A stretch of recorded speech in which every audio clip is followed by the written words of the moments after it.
What is the password for Bradshaw Live to log in for YouTube?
What is your American dream? So my American dream is to have a family and to just live a successful life, a life, in abundance, and give back as well to the community and society that I live in. My American dream at the moment is just to raise a family and be happy. My American dream is pretty simple: peace and justice for all. I'm from Russia. I don't live in America, but my American dream is peace around the world, peace between countries. My American dream is that everyone has freedom of a lot of different things: freedom of speech, freedom to get wherever they're trying to accomplish in life, their dreams, their goals. Every dream that Americans have is something that's tangible and something that can be accomplished. Everyone has a right to the American dream. Groundhog Sam! Oh, gee! Okay, I'm out of hibernation and I'm ready for action. Oh, hello, Brad Squad. Groundhog Sam here. Perhaps you've been wondering where I've been the last couple of months. Well, I decided to go back into hibernation. I mean, Bradshaw Live went on hiatus, and with the COVID pandemic and everyone waiting to get vaccinated, there weren't that many people or groundhogs around. So I decided to just take a prolonged nap and ride it all out. Just like Rumpelstiltskin. Ha ha ha ha. But then I was awakened from my sound slumber by my groundhog Nana. Oh my goodness, it's Groundhog Nana! Sire, wake up. Brad has been trying to get in touch with you. Bradshaw Live is coming back live and the crew needs you. So no more lollygagging and get back to work. So I quickly burrowed my way back up to New York City, and I'm about to scurry into the office to get ready for the show. Tony, how are you? I'm very well. That's right, everyone. Bradshaw Live is back live. So now is the time we have all been waiting for. It's time for Bradshaw Live, starring Brad Bernstein with co-host Vanessa Nesquik Contreras and Jonathan Yo-Yo Elias. Enjoy! Yeah, the squad is back together again. Woohoo! Enjoy!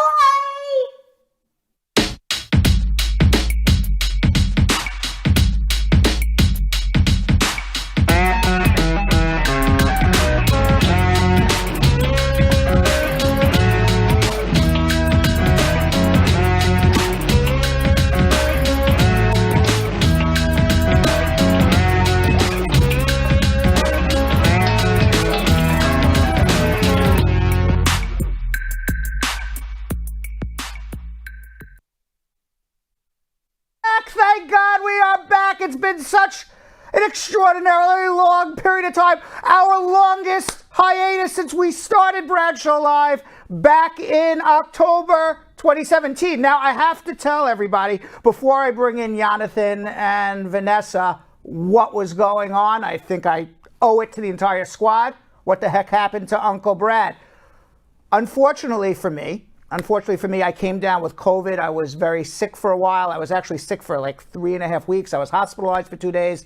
I am completely recovered. After I recovered from all of that, I took a brief vacation to get fully recovered. And here I am back again, 100%. By the way, if anyone doesn't believe COVID is not serious, come talk to me. It's a serious thing. Jonathan and Vanessa. We're here. Look who's here! I have And we're back. beer. Look who's back, the most handsome man and the most beautiful woman I know. What's going on, guys? Now I'm centered. I miss you. We all miss weird. you. Isn't it? I know, right? It's like for real. So what have you guys been up to, by the way? I know what you've been up to, but tell the squad what you guys have been up to. Nesquik, go ahead.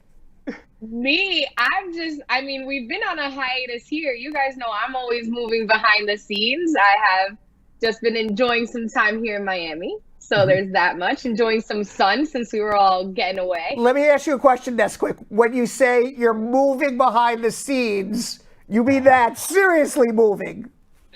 Yeah, literally moving. Literally so moving that's behind the like scenes. us here. All right. Well, Yeah, welcome, I Nesquik. missed you, boys. Welcome, Nesquik, to Miami. And Yadavid Yo-Yo Elias, what's happening with you? Yeah, I have a beard. I see that. You look a little different. Yeah, just a little different, you know. I mean, I felt like since we had that hiatus, we had to come back as, you know, just new and improved people. So I also took a trip, you know. I went out and I went to the Bahamas with a lot of my friends, some of my friends who are on Tyler Perry's show right here. And, you know, we just enjoyed life. You know, we started a whole travel crew. And now we're just, you know, we're young, successful people that want to kind of promote just having fun and enjoying life and traveling the world like Brad does. All right. So basically you're young, single, and like to mingle. That's basically what you're saying. There you go. There you go. That's what I heard. That's what I heard. And by the way, that's what I heard about you too, Nesquik. So you're both in it together. Let's say hello. Wait, what? Yeah, yeah. She likes it too. She likes to mingle, right? What did I say wrong? Yeah, nothing. Nothing, right? Here. Nothing. Let's say hello to the squad, guys.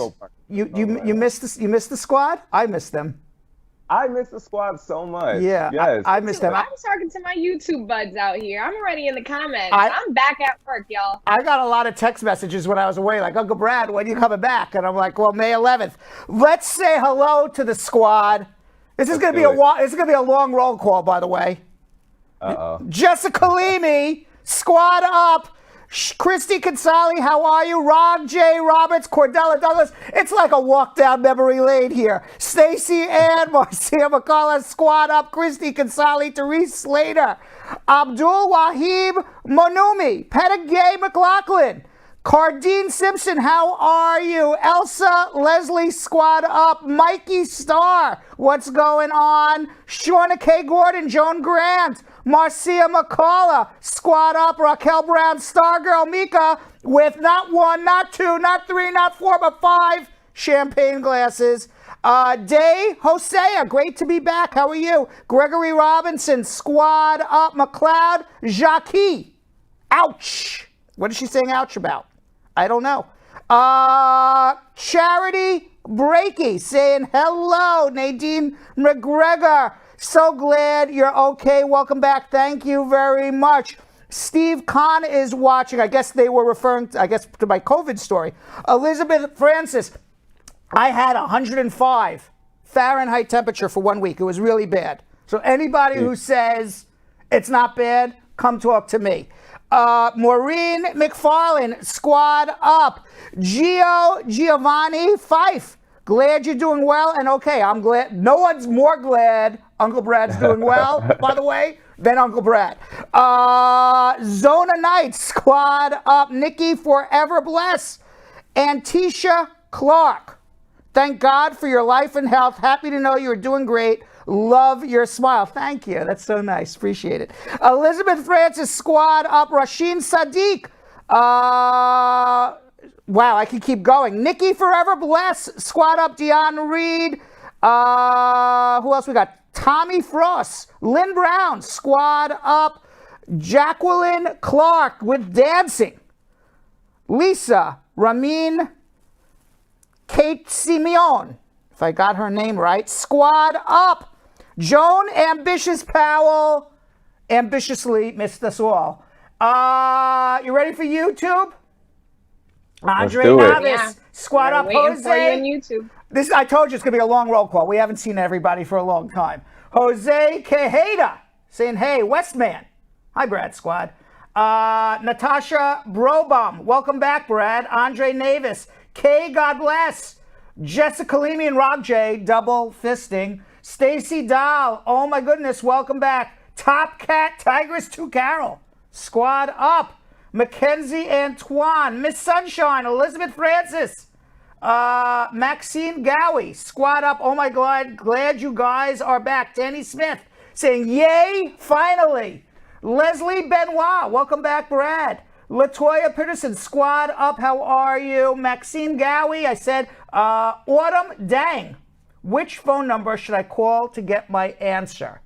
Let's see, there is a number right here, right? Is there a number? What happened to our number? Well, there's our number. There should also be a number scrolling below. But right there, if you follow Dwayne The Rock Johnson, there we are right there, 1-800-529-5465. There is our number. Rob J. Roberts, that timer is on point. It kept going backwards, the timer. We were a little rusty, Rob J. Give us a break, all right? 6 weeks off the air. We were just a little rusty. We needed a couple more minutes there. GT Bank, squad up. Jalove saying hello. 29 Super C. Good evening, Brad Show Live. Jonathan and Vanessa Contreras, it's been a long time. How was your vacation, Uncle Brad and Jonathan and Vanessa? My vacation was great, by the way. I had beautiful blue seas, beautiful wine. Yeah. Yes, I saw. And a beautiful time. I had no complaints. I had no complaints, except I missed everybody. Other than that, I would have stayed. I swear to God, I would have stayed. I'm not coming back, but Brad Show Live has to go on. Absolutely. The show must go on, Brad. The show must go on. Batter Will saying hello. Island Gal saying she's so excited. Dion Watson. Miss Sunshine, I think I said Miloslav Minkoff. We are glad that Uncle Brad is back with us and healthy. You're a strong man. And we are glad that you are back with us. Fist pump, fist pump, fist pump. Tally, squad up. Helen Onukwa. Miss you guys a lot. Narrowly Chapman saying hello, y'all. April Lopez saying hello, squad. Listen, I told you guys it was going to be a long roll call. I'm sorry I'm boring everybody, but I got to make sure I get to everybody. You got to say hi to the squad. You got to say hello. And as we grow bigger, the first 30 minutes of the show is going to end up being saying hello to the squad soon. Sunside. How are you, squad up? Christopher Gray. Abidon Jamo. Squad up, everyone. Welcome back. And Christopher Zabala with a question. Should I answer Christopher Zabala's question? Go ahead. I was gonna let the female make that decision, but Jonathan. A bonus one, for sure. For sure. All right. First question since I'm back. Christopher Zabala. Question for Brad. If you overstayed your visa and are caught traveling from Puerto Rico to the mainland, can they deport you? Absolutely they can. Puerto Rico is part of the United States. It's a territory of the United States, although not a state. If you are in Puerto Rico, you are in the United States. You are just as much undocumented and overstayed your visa. Well, you're not undocumented. You overstayed your visa in Puerto Rico as you were if you're in New York or California. There is no difference. There you have it. Jonathan, take it away, my man. Absolutely. All right, squad. This is what you guys have been waiting for. Now, remember, we need you all to please share. The only way we can get this show out is through your hands. Please share on all social media platforms because we're about to start schmoozing with Brad. He's going to be talking and headlines and immigration news, including an analysis of President Biden's first 100 days in office. And it's Tuesday, squad, so it is Tea with Brad is back. And we'll be talking about some interesting celebrity headlines and gossip, including the divorce of two of the richest people in the world, Bill and Melinda Gates, after 27 years of marriage. I can't wait to get into that. I went into her DMs. I'm not gonna lie. I slid in her DMs and I asked her if she was okay. If she needs a shoulder to cry on, I'm here. Well, Jonathan, I was going to say that two of the richest people in the world are getting divorced. Jonathan, when were you getting married? And I'm sorry about your divorce. I beat you to it. Yeah, because you are one of the richest men in the world, right? Yes, I've already offered my services. Yes. I thought you were going to say I'm rich in love, but I don't know if I'm rich in money, right? Not in money. Not in money. That much. Well, any event, you could also call Spar and Bernstein. The telephone number is scrolling on the bottom. You may also see an airplane scroll by. You may also see Dwayne "The Rock" Johnson with my head saying, "Ask me a question." It is all the same telephone number, 1-800, Dwayne "The Rock" Johnson, the ghost of Dwayne "The Rock" Johnson. He comes and he goes. He doesn't even stay for the whole time. The ghost of Dwayne "The Rock" Johnson with my head saying, "Call me," with a sign, 1-800-529-5465. Internationally, by the way, there we are. Internationally, you can call 1-212-227-8933. So if you are outside of North America, you can still get on our show, 1-212-227-8933, or in North America, 1-800-529-5465. So we will be taking your telephone calls in a few minutes after our schmooze. And then after the telephone calls, we have social media check-in. And after social media check-in later in the show, I'm going to speak with Grammy-nominated singer, songwriter, actor, and DACA recipient Lord Afrikaner about his immigration journey to the United States from Ghana and what it's like working with artists such as Beyonce, Pharrell, and many others as well. But right now, guys, what do we got? Schmoozing with Brad. Schmoozing with Brad. Schmoozing with Brad, Yo-Yo, and Nesquik. I think we have to change. It's going to be Schmoozing with Brad, Yo-Yo, Nesquik, and the entire squad. We schmooze with everybody. Yeah, this is true. Right? This is true. It's true. So I want to start talking about Biden, about what he has done. Everybody's interested in immigration. What has Biden done recently? Because recently we had 100 days of President Biden as president. And in that short time, he has made it very clear that reforming the United States immigration system is a top priority. Now, I want to stop there and just say one thing. He has made a lot of changes. He has made a lot of promises. Joe Biden's responsibility, as far as I'm concerned, as far as immigration is concerned, is he now has to follow through on it. He has to make immigration a priority. It's not enough for him to announce it's a priority. It's not enough for him to announce during his first week in office that I have this huge legislation I want to pass. He now has a responsibility to put his money where his mouth is. He now has a responsibility to actually get it passed. You know, a lot of people are saying he may not be able to get all of his immigration reforms passed. He may not be able to get any of it passed. Many people are saying, well, you know, there's only 50 Democrats in Congress. If you lose one Democrat, and they're going to lose several, you're going to need some Republicans to join in order to get any immigration reform passed. Maybe now is not the right time to do it. And I say to you, Joe Biden, if you're watching, I'm tired of hearing now's not the time to do it. I've heard it for 25 years already. Every year there's a new president. There's always a new excuse why now is not the time to do it. I'm tired of excuses. Now is the time to do it. Everybody says immigration is a problem. It has to be fixed, but nobody's willing to fix it. The first part of fixing it is finding out who's here in America and legalizing the people who deserve to be legalized. And if there's some bad people, getting rid of them. That is the first thing that has to be done beyond anything else. Now on day one, I have to give it to Joe Biden. On day one, he did reverse some of Donald Trump's more damaging actions.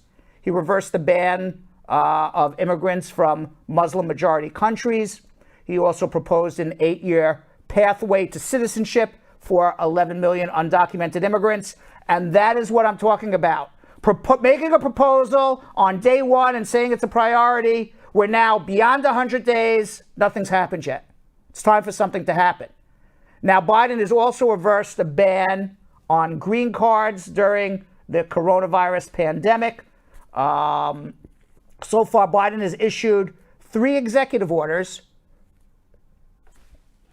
He's issued 3 executive orders, but those 3 executive orders will figure on ending the construction of the wall and calling for a waste of money that diverts attention from genuine threats to our homeland security. Now, one of the most important things he did was he ended the public charge rule. So now under the public charge rule, it goes back to the old system. The old system is as long as you're 125% above the poverty level, you can adjust your status or obtain an immigrant visa. That meaning your petitioner. Before Trump made the changes made it completely onerous for people who are even in middle class, let alone working and poor people, to get a green card.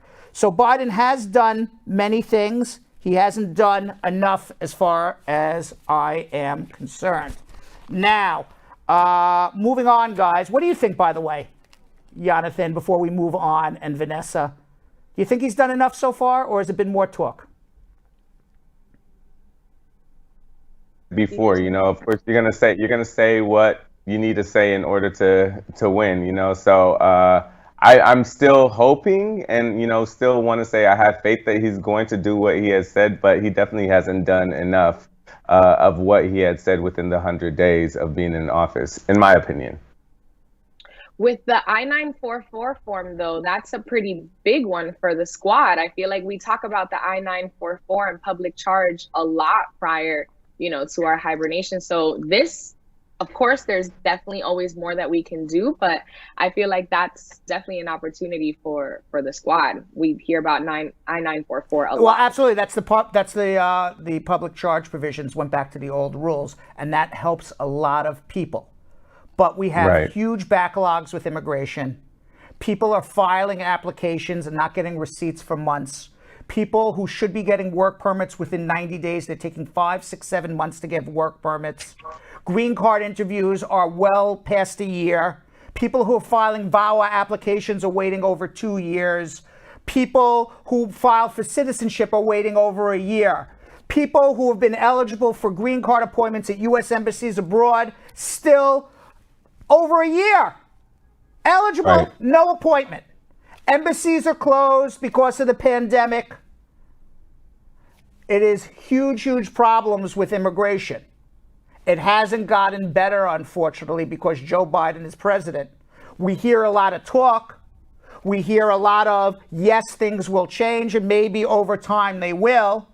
But right now, what Joe Biden has done, in my opinion, is he's talked a lot, said a lot of things, but ultimately, and changed some regulations. Yes, he ended the Muslim ban, but any person with who's not cold-hearted would do that.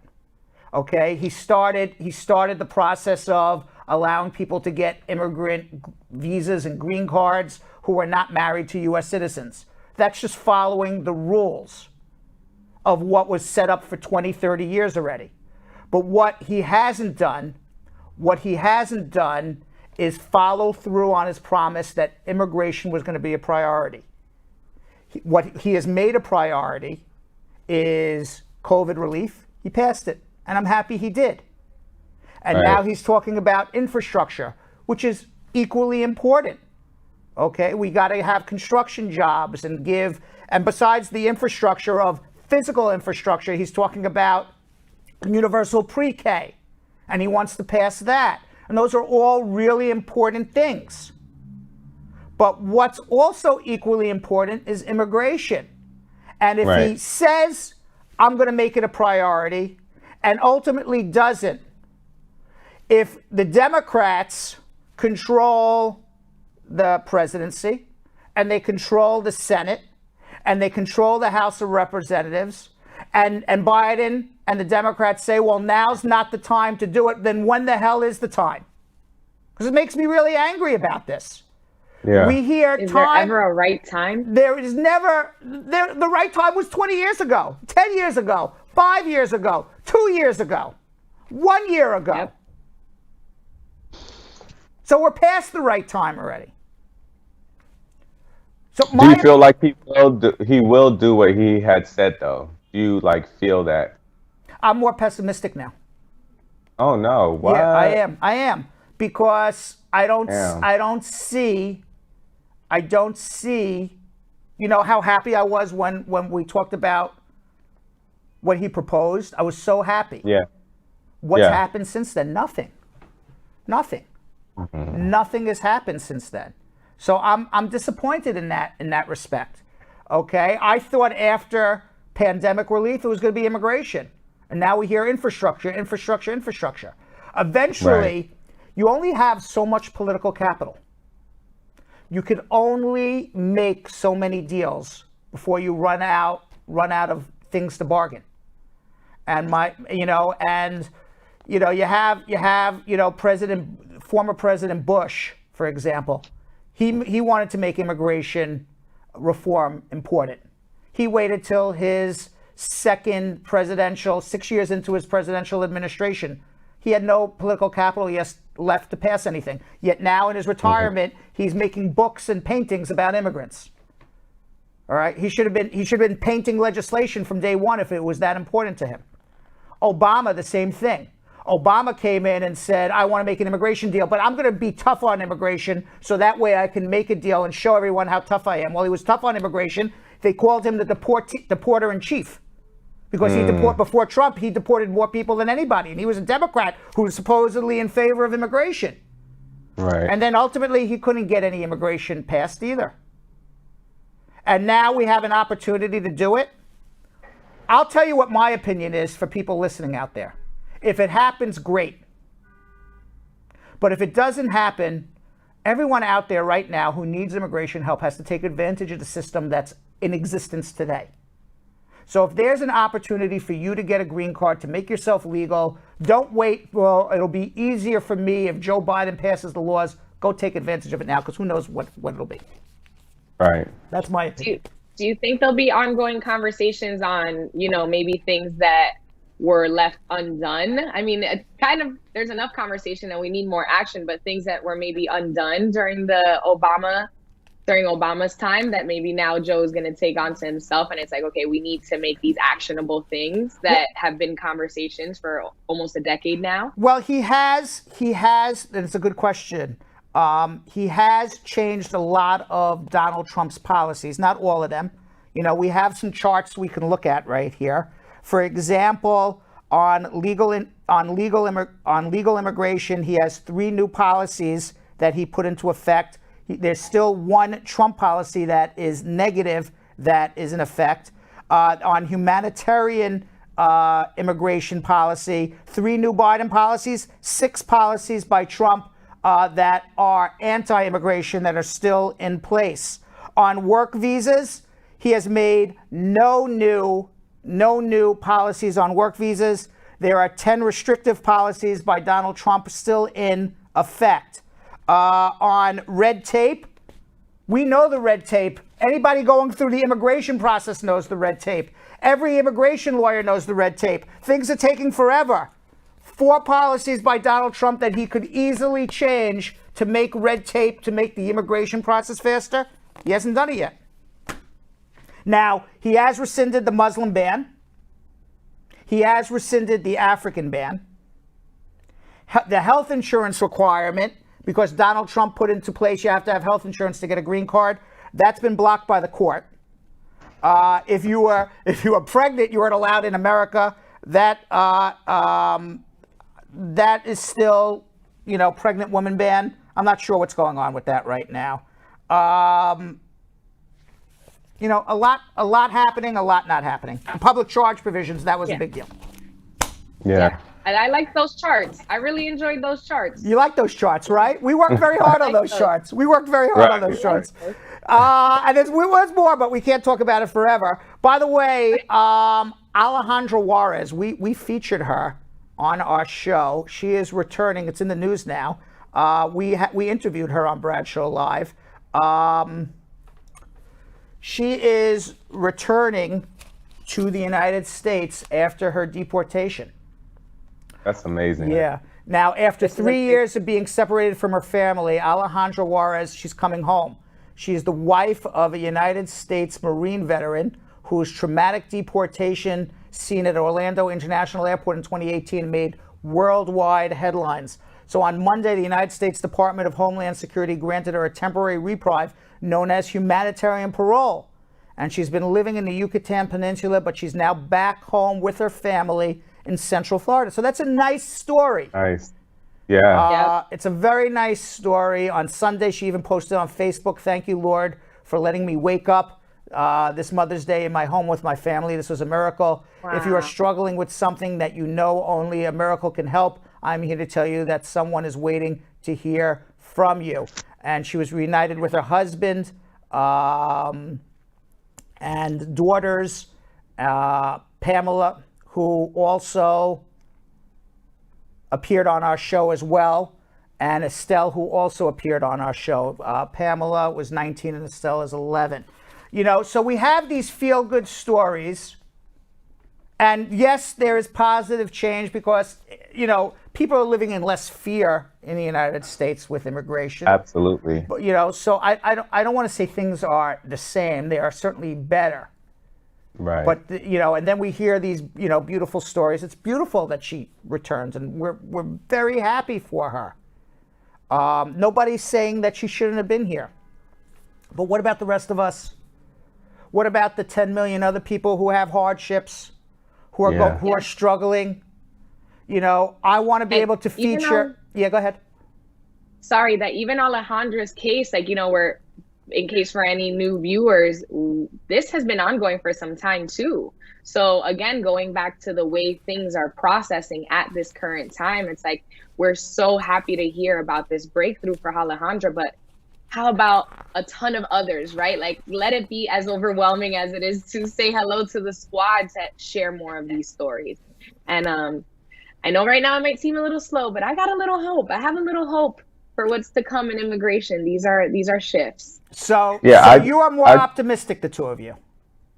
Yeah, well, the thing is, I just want to. I'm looking forward to this story not being such a big story. I'm looking forward to this being the norm. You know, where families are being put back together and like people are coming back from being deported. The fact that this is just one story out of, like you said, the however many tons of other stories like this. It's really sad. So I'm looking forward. I'm going to be optimistic and look forward to more stories like this happening and it being the norm and not some breaking news. You know, and again, I'm really happy for her. It's not like I'm not happy. When I heard the news, Right. I was really happy. Jill actually sent me an email because I was on vacation because I didn't, you know, I was not even reading newspapers. I was on hiatus, really. Yeah. So I didn't even know what was going on. And she sent me an email and I'm like, oh, I'm so happy for her. That made me feel good. Except when I thought about it more and I was happy for her, then I think about the other people. I'm like, what about everybody else? When's that happening? Yeah. All right, let's talk coronavirus, guys. Hopefully we'll have some good news for everybody else as we go along here. Now, according to statistics from the Johns Hopkins University, there's now over 159 novel, is it novel or novel? Novel, I guess. Coronavirus cases worldwide, 3.3 million people have died. The United States finally has turned the corner on the pandemic.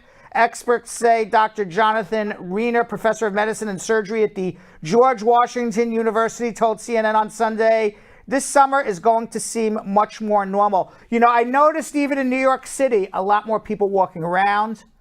There's a lot more. Yeah, there's on the streets, outside. There's still a lot of people wearing masks, and you have every right to wear a mask. And if you feel more comfortable wearing a mask on the streets, for sure. But if you're not coming into contact with people, especially if you've been vaccinated, you know, you may be able to get away with not wearing a mask. You know, and more Americans who get vaccinated, the better and better it's going to be. They just allowed now Pfizer to vaccinate 12 to 15-year-olds. According to the Centers for Disease Control, Dr. Fauci, if you hear what he has to say, it's the younger generation, the young kids, the teenagers that are most likely to transmit this. So as more children and more adults get vaccinated, we're going to have a lower and lower rate. I don't think we're ever going to get to a point where COVID disappears, but I think it's going to be like a manageable thing, like getting the flu every year. What do you guys think? I agree. I agree. Yeah. I agree. So wait, the people who got vaccinated, is this supposed to be a yearly thing, like the flu shot? We don't know yet. Oh, Good question, Danielle. I was wondering that as well. They have not come out and said anything. I don't know if it's going to be a yearly shot, if it's going to be like a booster, like you have to get like a tetanus booster every 10 years. Right. I would assume you're going to need to get a booster at some point in time, but they have not come out and said yet when or how many. Yeah. But we will. That COVID shot ain't no joke, man. Now there is some vaccine hesitancy. Yeah, that vaccine is. Yo, I know you got vaccinated and you were hesitant. Yes, but let me tell you, it was tough. It was tough on your boy. It was. Why? I did not do well at all. Like, you didn't feel well after? My symptoms were really, really bad. Really? But my dad and my uncle didn't have any symptoms. So I guess it's just, it depends on who you are. I didn't think I would because I had COVID last year, but my symptoms from the Moderna was tough on your boy. Now, I will say this, and before I get to Vanessa, what doctors have told me is if you get bad reaction to it, that means it's a good thing for you, because that means your body is making even more and more antibodies, so you become even more resistant than if you didn't get a reaction. At least that's what doctors had said. Well, that makes me feel better. Right. And Vanessa, what's your thoughts on getting vaccinated?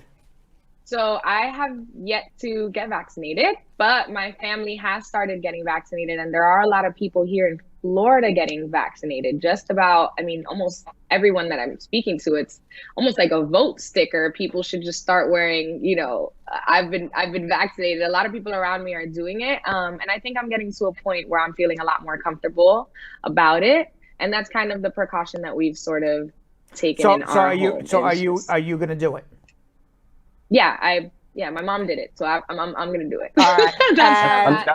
and did you not? That's the main reason why I did it, because of my family. I have some family that stays with me, and then the only way I can see my parents, who I've not seen in almost 2 years, is because they got vaccinated. So I had to, do it as well. So. Yeah. Well, I'm looking forward to seeing my parents. I have not seen them in about 9-10 months too. So that's hard. It's very hard. Yeah. I speak to them on the phone, but I haven't physically been near them. The same. Yeah. Yeah. Vanessa, did you not get vaccinated because it was just too hard to make an appointment? Or was it just you were still really hesitant on it? Yeah, if I could be really transparent, my boyfriend and I were kind of just looking at it like, you don't know when everyone gets those new iPhones and there's always that glitch. Not that we were looking out to see if anyone around us was going to glitch, but I think I just needed to see it become something more fluent in conversation and throughout the people around me before I'm like, okay, this is something I'm going to have to make an effort. Yeah, because down here, it's not too tough to get vaccinated. You can, one of my friends did it pretty easily recently. So it was just a matter of time, I think. Now, I believe we're coming up to close to half of the United States has either been vaccinated or at least has one shot. It's very close to that number. Now, there's still probably close to another 50% of people living in the United States either who have not gotten the first shot or have not done anything yet. Now, according to the Associated Press, of those people, 11% who remain unvaccinated say they're definitely going to get the shot. 34% said they're definitely not getting it. And the other half probably will get it. So we have about 34% of half of America who won't get it, which if you do the math is about 15 to 18%. So 1 out of 5 people definitely will never be doing the shot.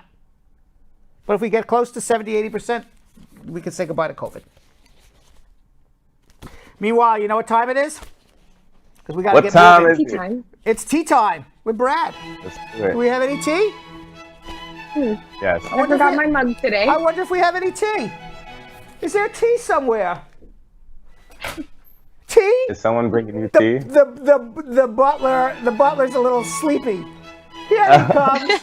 Oh, it's Jill. The butler quit. Well, thank you very much, Jilly. Jill, come on. Wait, Jill. Everybody always wants to know what Jilly looks like. Jill, there you are. Hello, Jilly. All right, I'm going to make some tea. Thank you very much. We were supposed to have a butler, but the butler turned into Jill. Wait, did the butler not make tea? The butler, somebody made the tea, but maybe the butler was indisposed. Good. I don't know. Let's see how it tastes. Pinkies up, Brad. Excellent. This is excellent tea. Oh. Whoever made this tea did a fabulous job, I have to say. Now, I am no tea expert, but of all the teas I've ever had in my life, this could be the best. Well, it was delivered with love. It was that delivered. Sure. It was delivered with a lot of love. So, Bill and Melinda, two of the richest people in the world. They have reshaped philanthropy, public health. By the way, Bill Gates was the founder of Microsoft. Everybody who works on Word and Excel spreadsheets is all Bill Gates. They were married for 27 years. They have 3 children aged 18 to 25. They've apparently been getting divorced for the last 2 years. And they have an endowment of over $50 billion for their charity. They're still going to be working on it. Now, over the past year, the couple has been especially visible, regularly commenting on the worldwide fight against COVID. Even though they've been getting divorced for the last 2 years, nobody knew this. The Gates has said in a statement, after a great deal of thought and a lot of work on our relationship, we made the decision to end our marriage. He is worth, are you ready for this? How much? $124 billion.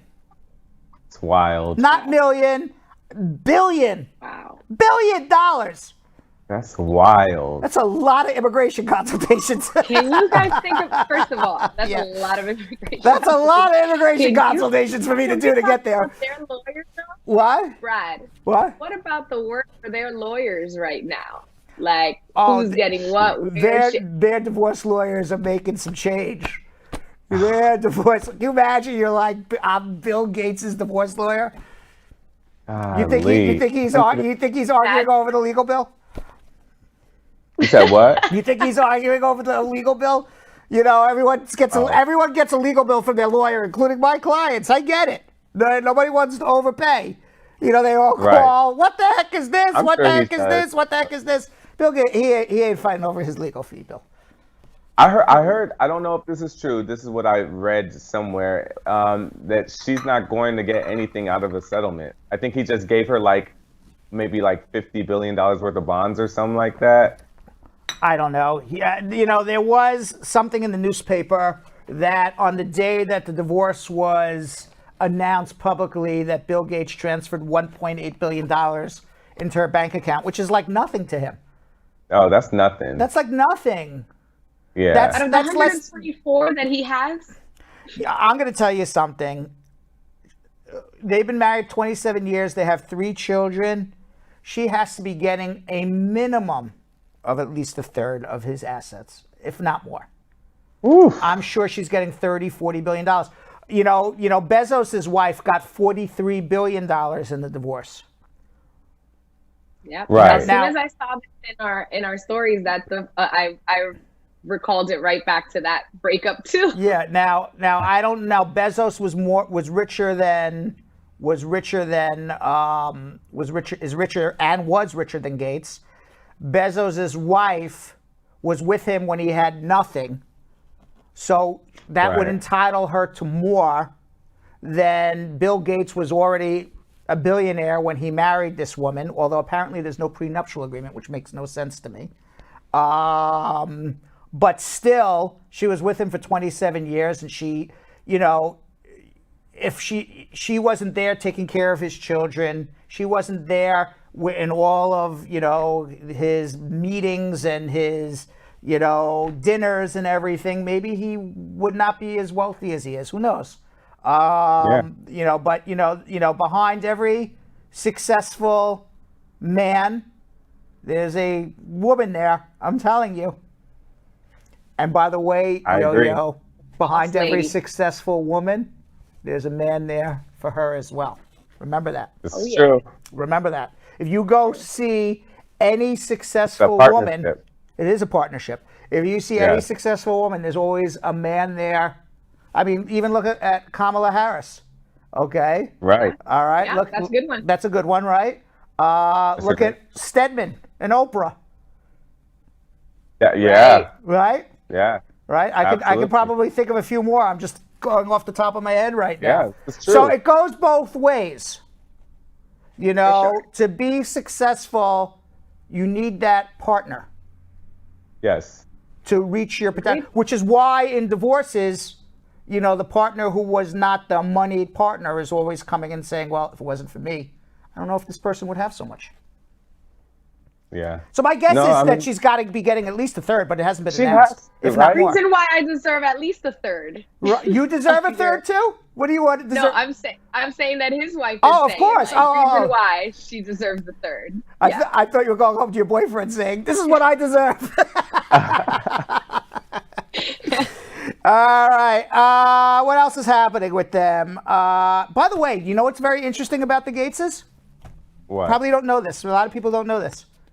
They own more farmlands in the United States than anybody else. Farm? Farm. You know, you think of Bill Gates as Microsoft, but he is the largest owner of farmland in America. Really? Yes. And the reason is just diversifying his income so he doesn't have all his income in Microsoft. So one of his financial advisors says, hey, buy farms. And he's got billions of dollars. So he's the largest farm owner in the United States. Who would have ever thought Hilarious. that? Did you see Ben Affleck got unmatched on a dating app? Did you hear about that? No. Yeah, yeah. No, So unmatched? so there's this celebrity dating app called Raya that you have to be a celebrity or like a beautiful person or a person who knows somebody who's beautiful or a celebrity. I'm not on it. I'm not celebrity or beautiful, but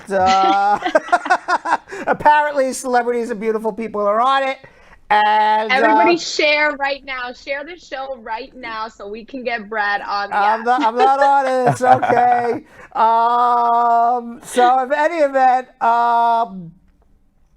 he's on this app, and I guess some woman by the name of Naveen J, they matched, and he's like, "Hey, I'm Ben Affleck. How are you?" And she's like, "Yeah, right."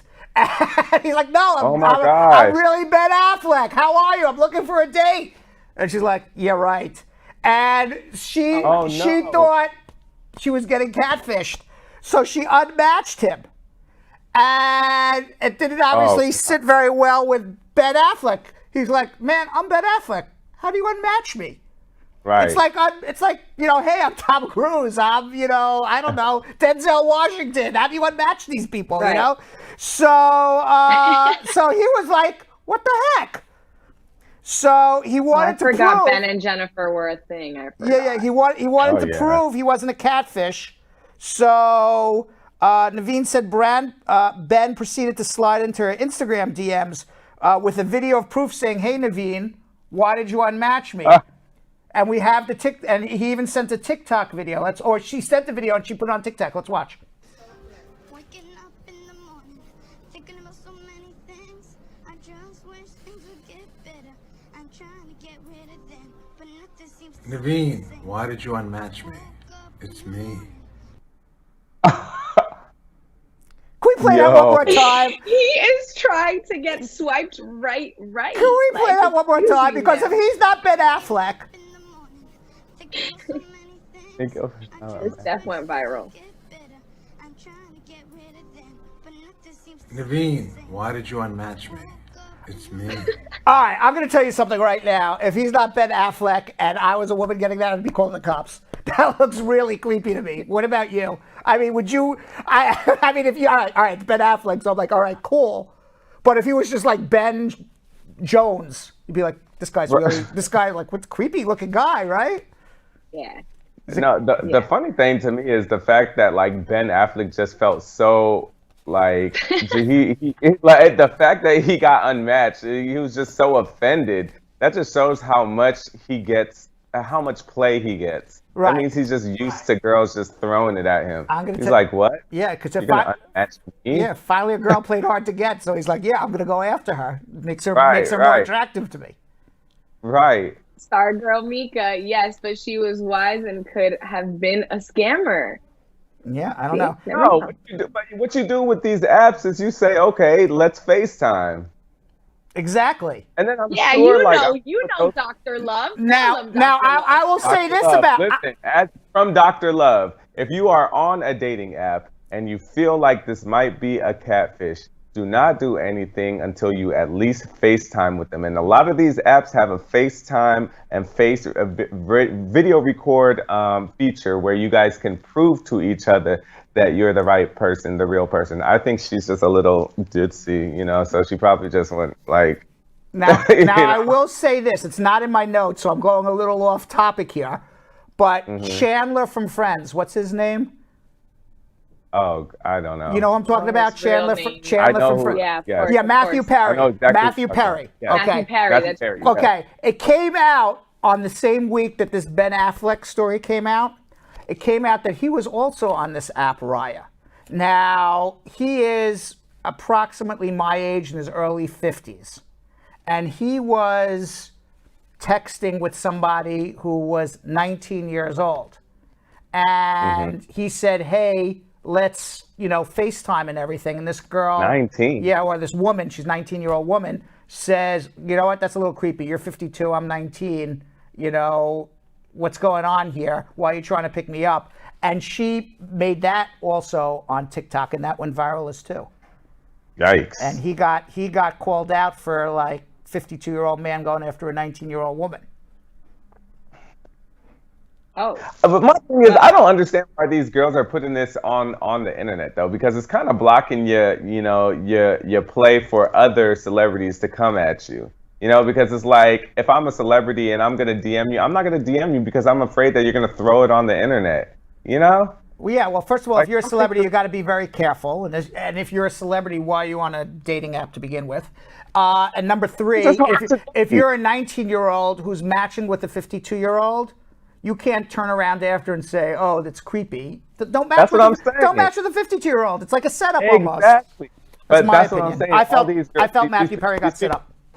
Yeah, of course, they do it for clout. That's what I'm saying. Why would you do that? Because you're ruining the chance to get with somebody else, because you're doing that for clout, obviously. I don't like that type of stuff. I liked that comment. We just had a comment up by William William, and I guess it was on the Ben Affleck clip. He should have said, "I'm Batman." Why did you it's just? Me. I'm Batman. That would have been great. That That would have been great. hilarious. Yeah. Now, if he had some smarts, that would have been a good line. Imagine if he had the actual mask, like the one that he did, and did the video like that. It'd be pretty funny. That would be great. But we got to move on. We got to get to immigration. This is an immigration show, guys. In today's Braducation, I explain what an Esta visa is and who is eligible for an Esta and why. Let's watch. My goal is straightforward: to make the law usable and easy to understand for everyone. All of us in the United States have equal rights and should have an equal opportunity and a right to justice. I'm here to help because I want everybody to achieve their American dream. I'm Brad Bernstein, and this is your Immigration Braducation. I'm not here to tell you what you want to know. I'm here to tell you what you need to know. U.S. immigration law is complex and the regulations are constantly changing. My objective is to make the law easy for you to understand so that you can use the justice system. Know your rights, take advantage of the law, and achieve your American dream. Now, there are 39 countries enrolled in the United States Visa Waiver Program that allows citizens of those countries to travel to the United States for tourism and stay for 90 days without a visa with an Esta, which is the digital travel authorization to the USA you obtain online. Now, why are some countries in the Visa Waiver Program and citizens of those countries can get Estas and citizens of other countries can't? Well, the United States determines if your country is in the visa waiver program based on two statistics. One is the percentage of people who overstayed their visas from your country. The other is the percentage of people who were refused visas from your country. Countries with low percentage rates of both visa overstays and visa refusals get into the United States visa waiver program.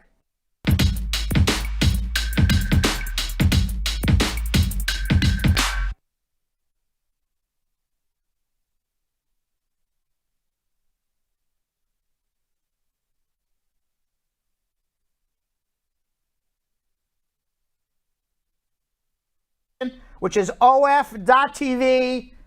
Fortunately for everyone, my clothes will still be on. All right, guys. Everyone's like, OnlyFans. Yep, OnlyFans. First lawyer on OnlyFans. There you go. With their clothes on. Yeah. With the, and it's Brad Show Live, Brad Education on OnlyFans television, of.tv. And it's free. You don't have to pay for it. It's free. We don't make you pay for it. All right. You ready to answer some immigration questions? Yes.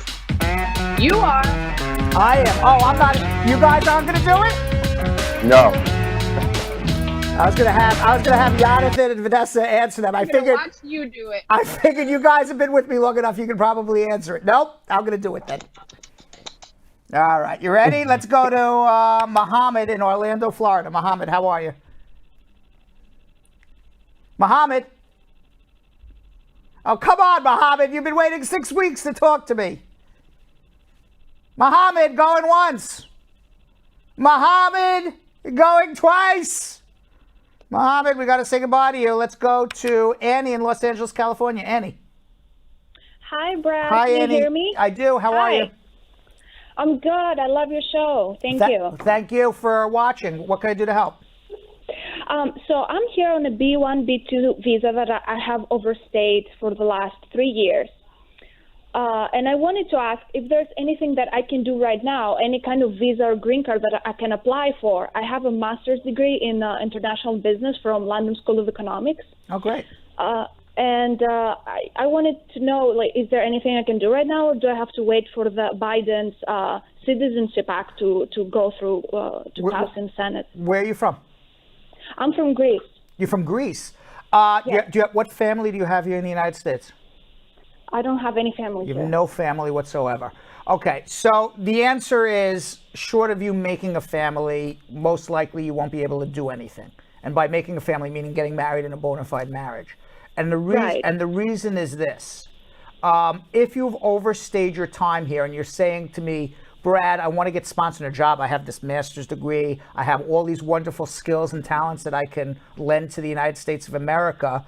You know, the U.S. would want somebody like me with all of these master's degrees. What the law says is that if you overstayed your time by more than 180 days, less than 180 days, you're still eligible to adjust on an employment case. More than 180 days, you have to go back to Greece to pick up your green card. You're not only more than 180 days, you're more than 3 years. 3 years overstay your time. If you go through a job sponsorship, you do an EB1, extraordinary ability, you are the greatest person in your field, you still have to go back to Greece to pick up your green card. And then you have a 10-year bar. And the only way to overcome this 10-year bar is to have parents or a spouse who are legal in America that you can do a provisional waiver. Other than that, you're getting stuck. And since you have no family here, there's no provisional waiver to do. So if you went back to Greece, you'd be stuck for 10 years. It's not really an option for you. So the only that's why I don't leave. The only option you have is make a family in a bona fide marriage or wait, hopefully, on Biden. Unfortunately for you. Just wait, Yeah, so just wait it out and see what happens. Okay, thank you so much. All right, sorry I can't be more help. Thank you. Okay. Let's go to Shivy in Chicago. Hi, Brad. Can you hear me? I do. How are you? I'm well. Thank you for everything you do. My pleasure. I'm going to be quick. So my mom and dad and I came in 1997 on a visitor's visa. We overstayed, and we have a valid I-94. We were inspected at the airport. I grew up here. I have DACA. I've had DACA since 2013, since I was 17 years old. So I haven't accumulated any illegal status. It's called unlawful presence. Yeah. So I have a U.S. citizen sister. She's turning 21 later this year, and the situation is she's going to sponsor my mom under the immediate relative category later this year. Here's what I'm thinking. So when my mom gets her green card, which, I estimate will be a year from then, I'm thinking she can sponsor me under the F2B category. And according to the visa bulletin, that's about a 6-year wait. Correct. My question for you is, can I do an adjustment of status, or do I have to do a consular processing?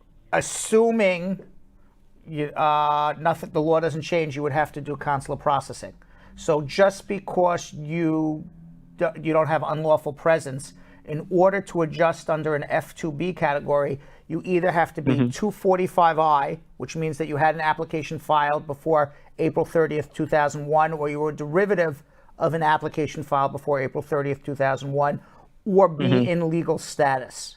You're not in legal status. DACA is a quasi-legal status, but that doesn't qualify you as legal status to adjust your status. Although it doesn't give you any unlawful presence. So if you go home, presuming the law doesn't change, presuming you remain on DACA, and presuming that you become eligible for your green card, you would not have any unlawful presence. You wouldn't need a provisional waiver. You would just go home and come back, but you wouldn't be able to adjust here. Okay. And so in case my consular interview gets denied, can I still use AP to get back into the country? Yes. Okay. And just a couple more questions. Sure. Is the consular interview, is it at the country of citizenship or the country of birth? Because my citizenship's in... Okay, so my citizenship's in India, but I was born in France, but I don't have a French passport. Well, wouldn't you be a citizen of France as well? No, because they don't have birthright citizenship. Oh, okay, so then you would be India. India, okay. And then my last question was, so when my mom files the I-130, 1 year from later this year, and she has to write which embassy she needs to send the petition to after the 6-year wait period, 6 to 7 years or whatever it is, can we change the embassy to something else? Because I'm thinking, okay, so if I go and become a Canadian citizen, I can go to the Canadian embassy and do my interview. Absolutely. Okay. All right, Brett. Thank you so much for your help. Okay. Good luck. Let's go to Kenny in Dallas. Kenny. Hello. Hey, Kenny. How are you? I'm good. Hey, I just want to ask just a few questions. Sure. Make sure my timeline is correct. Yeah, my wife got her green card in January 2020, and I just want to know, I guess the proper time to apply for the citizenship would be 3 months before 2020. Is that correct? No. Your wife. 22. Your wife got a 2-year or a 10-year card? 2 years. Okay. So, and that was in January 2020? Correct. Okay, so 90 days before January 2020, which would be sometime in November, December 2021, your wife's going to file to remove the conditions of her permanent residence, show you and her still in a bona fide marriage. She's going to file an I-751 that you're jointly going to sign. 1 year later, that November 2022, which will be 90 days before the 3-year anniversary of her getting her conditional green card, whether she's approved for the I-751 or not, as long as you guys are still in a bona fide marriage, she can file for her citizenship. And you said that was November, right? Is that correct? Well, if she got January 20, I'm basing it up based on what you told me. January 2020, which would mean that in November 2021 would be 90 days or maybe even 60 days before the 2-year anniversary. And then 1 year later, which would be November 2022, that would be 90 days before the 3-year anniversary. Got you. And one last question. Can you still cross over to Canada by driving with a green card, or you need a passport? You can't go to Canada right now at all. They're not allowing Americans in. Oh, okay. All right, no problem. Appreciate that. All right. Whether American or not, you can't go to Canada from the United States right now. Okay. All right, cool. All right.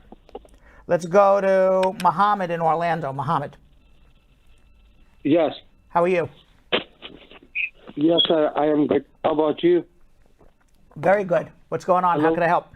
I'm listening. How can I help? Yeah, I need two questions. I have approval is my Wawa case. Hello? I'm hearing Hello? you. I hear you. Yeah. My Wawa case is work permit approved is I-360. That's not approved, just work permit approved. So what is the next process? How gonna be approved? Well, you filed an adjustment application with a VAWA case. So when you file the adjustment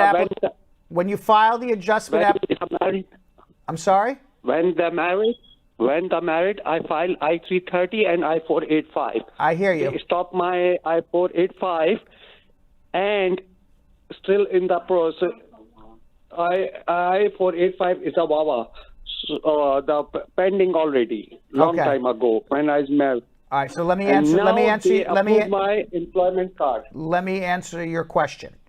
Okay, is the employment card based on your? Is it? What does it say on your employment card? Does it say C31 or does it say C9? C31. C31. All right. So what that means is congratulations to you. That means your VAWA petition was approved. Okay. Okay. Now, So how gonna be my next question to you is, because I got to tell you what the next step is. Do you know whether or not they denied your adjustment that was filed with the I-130, or has that been pending all these years? No, this is a pending still. Is the interview cancels? The cash tracker tell me is a cancel interview. That's it. But do you know whether it's pending still or it was denied? Yeah, this is still a pending. Okay. Still pending. If it's still pending, you should write the immigration office wherever it is just to confirm it's still pending. Let them know your I-360 is approved, and they'll schedule you for a new interview based on the approved I-360, and then you'll get your green card. But they didn't send me any approval letter. Just this year sent me only employment card C31. That's it. Okay, so then you need to call USCIS and see what happened to your approval letter, because if you got C31, they would only give you a work permit based on C31 if your I-360 was approved. Okay. So I know for a fact your I-360 is approved, you just don't have proof of it. I have no approval letter. All right, so first step is call USCIS. Hey, where's my I-360 approval? Figure that out, get the approval, then make a photocopy of it, send it to the local office where your adjustment presumably is still pending. Tell them, hey, my I-360 is approved. Here's a copy. Can you schedule a new interview for me? Okay. And if you need help, and it sounds like you do, hold on. All right? Hold on. Oh, yeah, sure. All right, let's go to Johnny in New Haven, Connecticut. Johnny. Johnny, how are you? I'm good, thank you. Is this Johnny? Hi, yeah. Your name is Johnny? No, she got it wrong. It wasn't Johnny. Maybe it sounded like that. It's Shanique, but it's New Haven, Connecticut. It's Shanique. I understand. I'm like, you don't sound like a Johnny to me. No, definitely not a Johnny. Yeah, I'm like, what's your name? Not Johnny. Janine, what's going on? So I have two questions I'd like to ask. The first question would be that if I keep sending in, the person keeps filing for their married daughter in Jamaica, and every time they send in for the stuff, they send it back, and it's $560, but they keep sending it back and saying that. Wait, I'm confused. They keep sending it. They keep sending it. Please? You can't do music in the background and be on our show. I'm sorry. The other phone is ringing. I'm sorry. Okay. So my question to you is, I don't even understand your question. All I understand is you sent some stuff in and they're sending you money back. What stuff are you sending in? Yeah, so my aunt sent some stuff in. I don't know what is. Wait, stop. I don't know what stuff is. Oh, my stuff. apologies. What is the stuff? Filing. She filed for her married daughter. I understand that. But what's just give me a little specifics on what the stuff you're talking about is. The I-130. The I-130 was filed. I understand, and they keep returning it with the 535. Okay, money. so that means you're Yes. doing it wrong. What are you doing wrong? What is incorrect in this? Not sure what she's doing wrong. All right. So if they are returning the filing fee, that means they're not accepting your application, which means it's being done incorrectly. Why, how, I don't know. But one thing I can promise you is if you stay on hold, you have a consultation, I'll figure it out, and I'll figure out what stuff you need to file to make sure it's done right. Hold on one second, all right? They keep sending in some stuff, and they keep sending me back money. I'm supposed to answer that question. All right, Dion in Sonoma, New York. Dion. Hi, Brad. How are you? Nice to speak with you. Actually, I have 3 questions. I'm trying to be quick. So one, I'm an international student, and I've just extended my program to a year. Mm-hmm. But I've also just gotten married to a U.S. citizen, and he wants to put through my my adjustment of status. Great. Should I do both at the same time? Is that advisable? No, that's a no-no. Okay. You can't file to extend your student visa status and simultaneously file for your green card. Because when you're filing to extend your student status, you are making an acknowledgement to the U.S. government that you're staying here on a temporary basis. And you're not, because in a separate application that's either going in simultaneous or shortly thereafter, you're filing for your green card. And that is potential misrepresentation. Okay. So you don't want to do that. Now, So if you are married, my advice is do not extend your student visa. Just file your adjustment immediately and apply for your green card. Or if school is important to you, then extend your student visa, wait 90 days, and then file your adjustment, one or the other.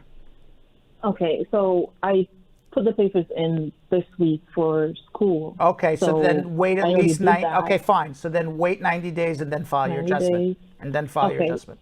So I have another question. Yes. So my husband wanted to know what documents he should actually file. For the adjustment application? Yeah, when he actually needs to get. Well, you have to file an adjustment application. Let's start with the forms. You need an I-45. You need an I-130. And by the way, I'm going to go through this fast, but the good news is you could always rewind and watch again and again and again. All right? Okay, so you need an I-45, an I-130. Okay, the I-45 is your adjustment. The I-130 is the visa petition. You need an I-130A, which is your portion of the I-130. You need an I-864, which is the affidavit of support. If your husband doesn't earn enough income, you're going to need a second affidavit of support from a second person. You want an I-765 for your work permit and I-131 for your travel documentation. In terms of the actual documentation that goes in with it, you're submitting copies of these documents. You're not going to submit anything original. You're going to bring the originals to the interview. You send originals to immigration. You say goodbye to your originals. You'll never see them again. So you're going to send copies of your birth certificate, proof your husband's a citizen, which is his birth certificate, or naturalization certificate, proof you're married, which is your marriage certificate. If you have any children together, copies of children's birth certificates. If either of you were divorced previously, copies of divorce decrees to prove that your marriage is valid and void. Or God forbid, you were married previously and a spouse passed away, death certificate. You're going to need 3 years tax returns of your husband for the affidavit to support a job letter and a bank letter.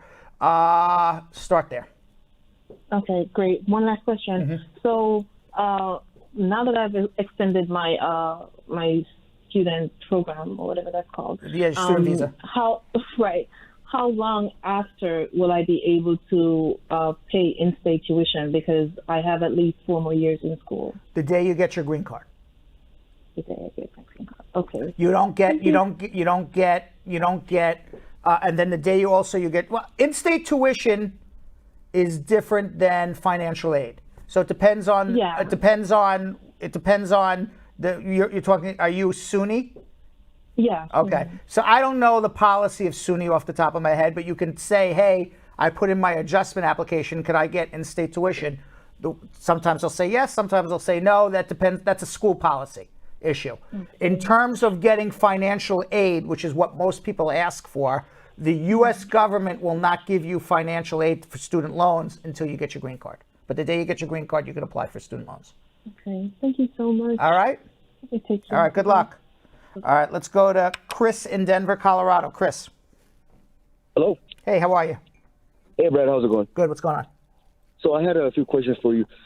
So my 42B was approved in 2018, and I just recently got my green card in November of last year. So my question is, in my green card, it says that I've been a resident since 2019, but I just got my green card. Do you think they made a mistake, or is that something normal? No, just because it's not when you get your green card when you're a resident, it's when your application was approved. So obviously your application was approved in 2019, but they didn't get around to mailing you a green card till 2021. Oh, okay. And another question. So during my 42B, I also filed the I-130 because I'm married to a U.S. citizen. But I guess what was granted eventually was the cancellation. You were in removal. You were in removal when all this happened. Okay, so because if you're in a bona fide marriage with your spouse, it doesn't matter how you got your green card. All the law says is if you have a green card and you're in a bona fide marriage for 3 years as a green card holder, you can do citizenship, which I think is your question. So even though you got your green card while in removal through cancellation removal under 242B, because you are married, presumably in a bona fide marriage, you live with your spouse, you have financial documentation to prove that you have a financial relationship, 3 years from that date in 2019, you can do your citizenship. Okay, got you. And just one more question.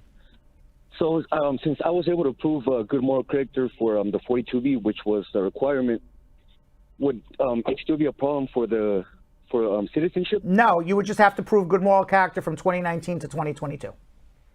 Okay. Well, that answered my question, Brad. All right. Good luck. All right. Thank you very much. Bye. Abby in Queens. How are you? Abby. I am here, Brad. How are you? Wonderful. I'm here too. What's going on? My brother is here, and the story is he's on a visitor's visa, right? My mom had applied for him in 2014, and we didn't complete the application. He didn't send in the stuff that he wanted to send in. Can we do anything now? Can he do an adjustment of status? Can she reapply? What can be done? He doesn't want to go back home. Was the I-130 approved? I'm not sure, but I got the application in front of me. We had sent him.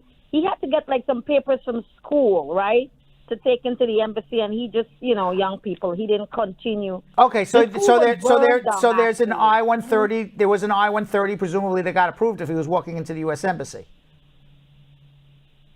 Right. I'm not sure it was approved. He has never went into the embassy. We did the application here in New York, right? Well, what did he need school records for?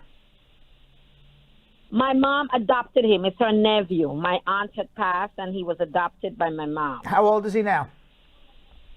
39. Okay. I don't know whether or not the I-130 was approved because I now know why you needed the school records. You needed the school records to prove that he lived with your mother for 2 years before the age of 16. You have to prove physical residence between the adopting parent and the child who got adopted, which is why they asked for school records. He never went and got the school records for whatever reason. The school burned down. So presumably then the I-130 was denied. So you would have to start again. So the question is, can she start again now? He doesn't have to go back home? Well, I don't know if he has to go back home or not. It depends on whether he's 245I. But she can definitely start again, and then we can figure it out from there. And what would he be? Can he find when she start again? Would he be getting an adjustment of status? No. He's 39 years old. She would be filing an I-130 visa petition for him. He would be on a waiting list for several years, and then in several years from now, whether it's 4, 5, 6, 7 years, who knows, what the law will be, whether he can adjust, whether he can go home, whether there's a provisional waiver. If he goes home, can he come back? That's only the Magic 8 Ball knows the answer to that right now. But start the I-130 because it's better than nothing. You can't wait around for Joe Biden to change a law that may never change. What if he gets married, Brad? That changed the dynamic? How did he come to America? On a visitor's visa. If he gets married in a bona fide marriage, he would be eligible to adjust his status here. Bona fide marriage, for those who forgot, you live with your spouse, you have a financial relationship with your spouse. Okay, so once he gets married, bona fide marriage is much simpler and faster. It's simpler and fast. Yes. But okay, bona fide, not a business. I have one more question, Brad. Yes, quickly. So his 6 months is going to expire in June. Mm-hmm. What does he do? June is going to be... Does he have a girlfriend? 6 months. Does he have a girlfriend? Yes. Get married. Yes. Get married. Yeah. If that's what he wants? Yes. Before June or after June, or it doesn't matter? It doesn't matter, but you wouldn't want to be here undocumented forever. And the quicker he gets married, the quicker he gets immigration benefits. All right. Thank you, Brad. All right. Good luck. Let's go to Jessica in Houston. Jessica. Hello. Hi, how are you? I'm good, and thank you so much for what you keep on doing. God bless. My pleasure. What's going on? Oh, okay, Brad. I have a problem here that I need your advice on it. So I got married and came to the U.S. on K1 visa with K2. I've been on a bona fide marriage, and we did everything that it's required by the USCIS up to we filed for adjustment of status. That was last year, August. Everything has been moving on swiftly. We received our EAD, Social Security cards. We started working. But unfortunately, a month ago, me and my husband, we had a disagreement, just as normal couples they do. And without my knowledge, he went and consulted this lawyer who wrongly advised him to withdraw affidavit of support, which was done behind my knowledge. And after that, well, we patched out our differences, me and my husband. And then I understand he went and actually canceled whatever he had applied with that lawyer. But the lawyer went ahead and filed for the withdrawal of affidavit of support. So today, this morning, I got a message from the USCIS, update on my status and my kids, that our case was denied the high 485. Okay, so let me ask you. All right, so let me ask you a question. Mm-hmm. What is the status between you and your husband right now? Are things good or are things not good? We are married. We never divorced. We are in good marriage. We have everything. Everything is good now. So you basically had a disagreement, and now you're okay. It was a one-day disagreement. All right. And just so when people are hungry, they do something. I understand that. So Jessica, it's a good lesson for your husband, unfortunately. Okay, and Yeah. hopefully he will think logically instead of emotionally next time you get into a fight. Okay, because he was thinking emotionally and not logically. Yeah. You got to file again quickly before you get put in deportation. Because Yes, they sent already the notices that they've already denied the case and everything. So my answer to you is again. Okay, Brad. File an adjustment immediately before you get put in deportation. You just have to start the then- process again. Sure. On the same, we are consulting your office on this, so we'll be reaching you out. So my second question is this. Because we are working now, what do we do? Should we stop working immediately or No, keep working because you got to earn an income. Your Social Security number is good. The fact that you worked undocumented is not going to prevent you from getting a green card. That's the problem of your employer, not the problem of you. File again quickly, you'll get a new work permit. Okay, bro, the last one. What about the kids going to school? Because they go to school and college. Go to school. Go to college. Okay, then thank you. I'll be in touch with you. Okay. I'm already on your schedule for consultation with you. We'll speak God with you soon. bless you, bro. Thank you very much. Awfully. All right, let's go to John in Decatur. John. Hey, Brad. How are you? I'm fine, thank you. I got married in 2017. I'm still in the same marriage till now. In 2018, I filed for adjustment of status, and I was denied on 3 reasons. Then I refiled again. So I refiled again because they wrote me about why they sent a notice for denial, and I replied. giving them reasons why they shouldn't deny me. Why were you denied? What was the reason? Excuse me. I was told that where we got married, they asked my wife, where did we get married? All right, so I already know the answer. They don't believe you're in a bona fide marriage. What happened? You filed again? Yes, I refiled again. And what happened when you refiled? So, 2021, my wife got a new job in So now you and your wife are no longer living together. She got a new job. No, we are living together. We are still together. So what is your question? What is your question to me? So my question is this. I'm trying to explain now. So my wife got a new job and she had to move. John, I'm not interested why she had to move and about her job. Tell me what your question is, and then I'll tell you if I need to know more information. I went for an interview, and we were asked what is our new address? Where do we live? So we told them that my wife just got a job in Virginia, but we still live in Georgia because we are still moving. Till now, we have not moved anything. We just got a small apartment, and we are still considering if we are moving to So right Virginia. now, your wife is in Virginia because she can't possibly be working in Virginia from Georgia, and you're in Georgia. So you guys are separated, living separately apart. They didn't believe it was a real marriage to begin with, and now you're apart, no matter what your excuse is. No, we are not apart. We are not apart. You are. How are you enjoying? You moved to Virginia with her? I mean, that was why I wanted to explain to you. Because you're in Decatur, Georgia, according to my secretary. That is where we have a house there. What, John? Tell me what your problem is. They don't believe it's a real. I know what your problem is. They don't believe it's a real marriage. No, you're not getting it. My question is this: we gave them the new address, but the immigration lawyer said, why haven't we changed the address? The immigration person said, why haven't we changed the address? And we explained that she just got this job, and we got the notice for interview in 2 weeks. So we were unable to change, and we don't want to change because every of our property is still in Georgia, and we are still in the process of moving because we have not gotten a permanent place in Virginia.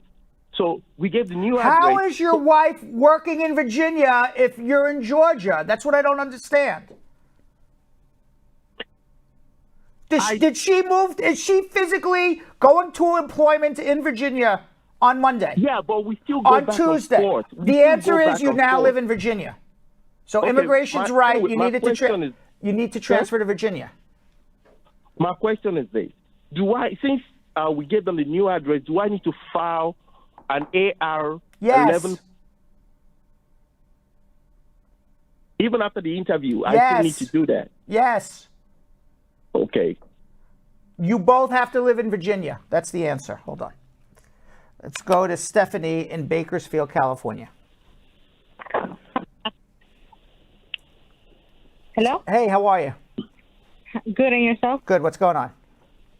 I have a question in regards to my mom and my brothers. So basically, my mom was a victim of domestic violence back in 2004. And she says she has lawyers around to see if she will qualify for anything, but they told her no. Mm-hmm. So basically, on 2007, she sent us back to Mexico. But she had that case of domestic violence, and we were all present when that happened. You were all, and she what when that happened?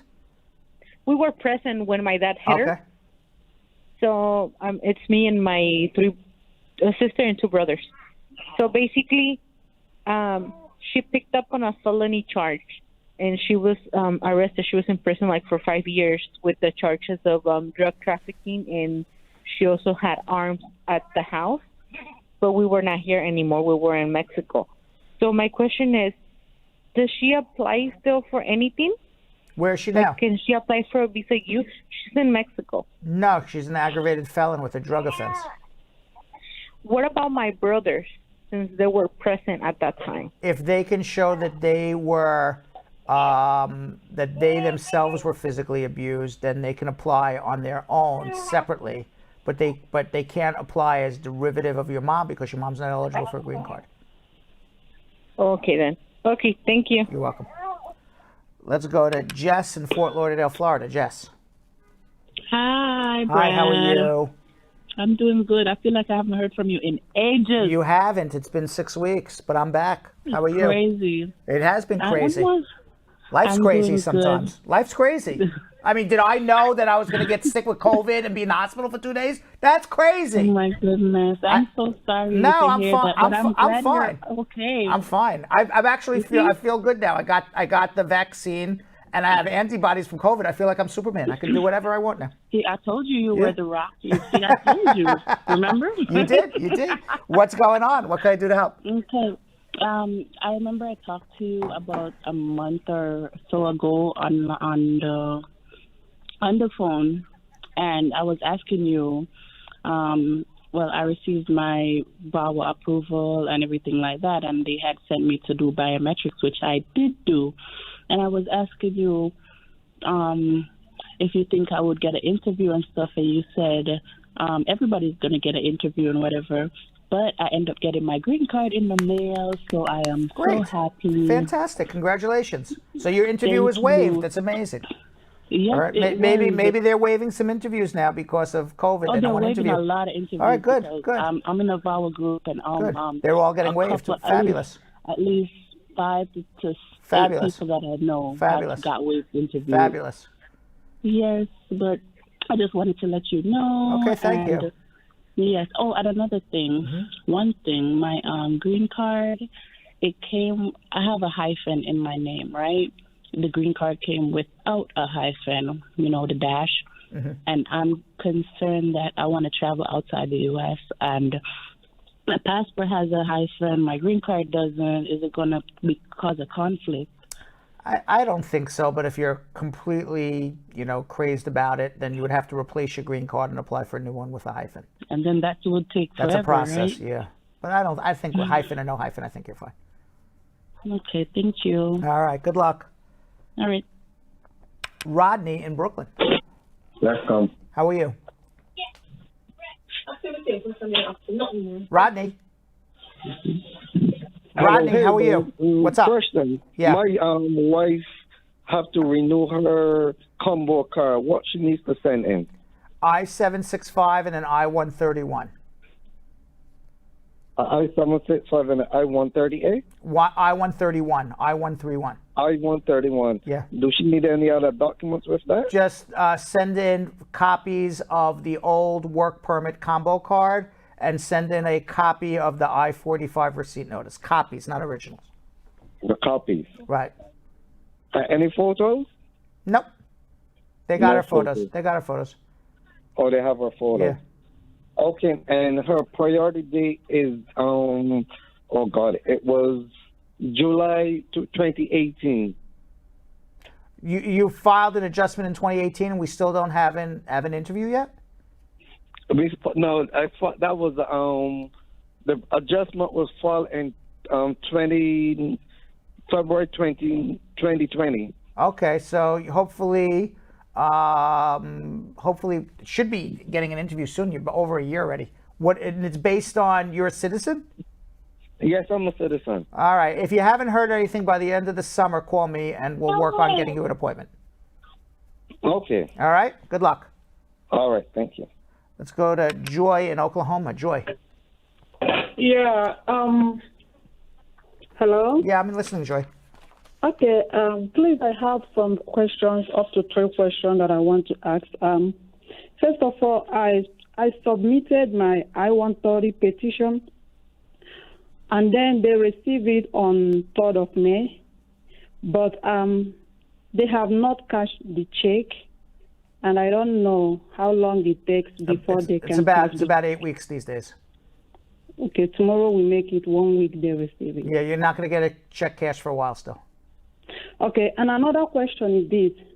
I fill out the I-130A for my husband, and I didn't sign it. Is that going to be a problem? Because the reason why I didn't sign it was because he's not the one that filled it out. So I was like, let me just write only the date and then leave the sign in the blank. What do you mean he didn't fill it out? Where is he? Huh? Where's your husband? in Nigeria. Okay, you don't need an I-130A unless he's physically here in the U.S., so don't worry about it. Okay. Okay, and then the next question is about the affidavit of support. The person, because right now I'm not working, and then I am on unemployment. The person that wanted to sponsor me, she told me that I have to make sure that because she said she owns student loan, and then she owns on a credit card, and then They're not. Don't worry about what her debt is. It's just based on her income on her tax return. okay, they're not going to check it. No. Okay.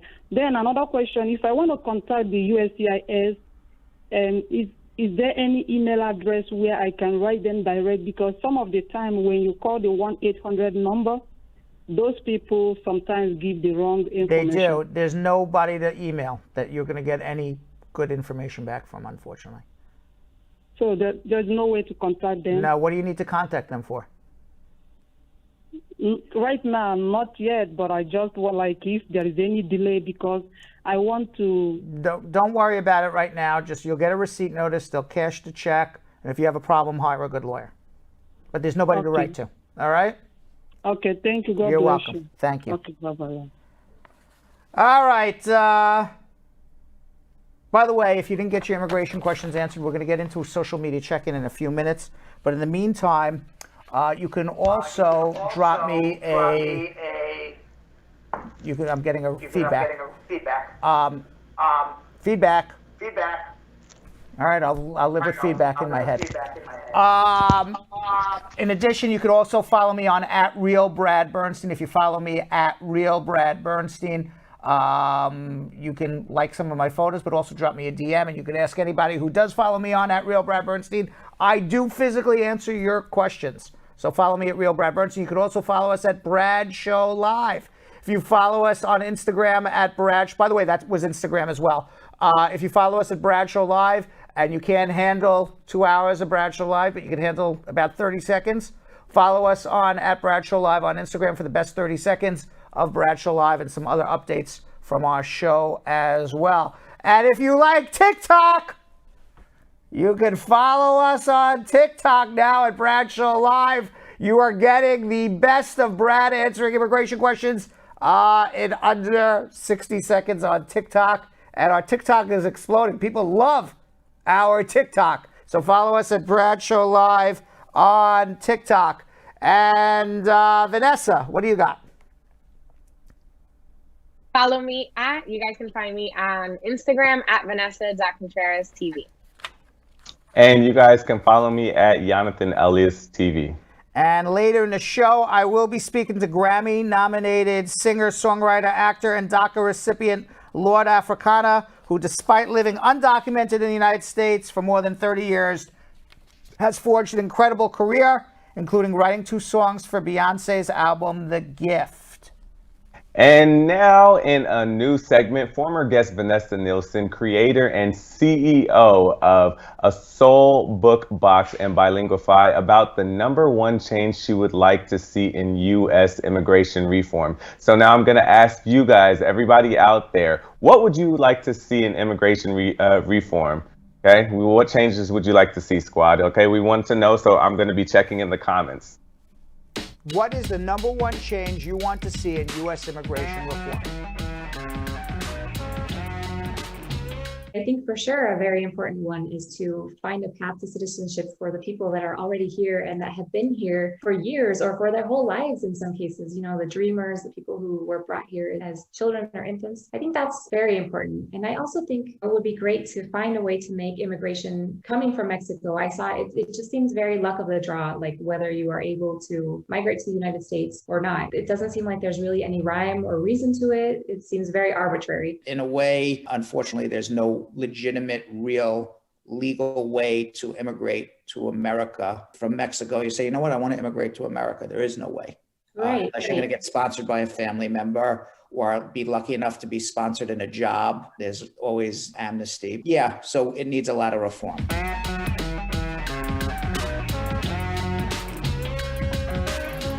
All right, let's get into something we like to call social media check-in.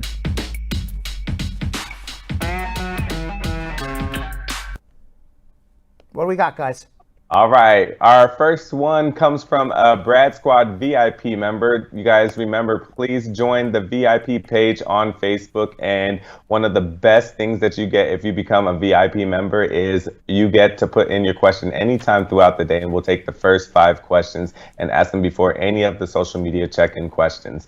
All right. So our first one is a VIP member. Like I said, Yuli Victoria. And she asked if I physically entered the USA with a J1 and after 1 year adjusted my status to a B1, is the new change of status inside the U.S. considered a new arrival or entry in the U.S.? When my status changed, I got a new I-94 with a new date, with a start date, expiration date.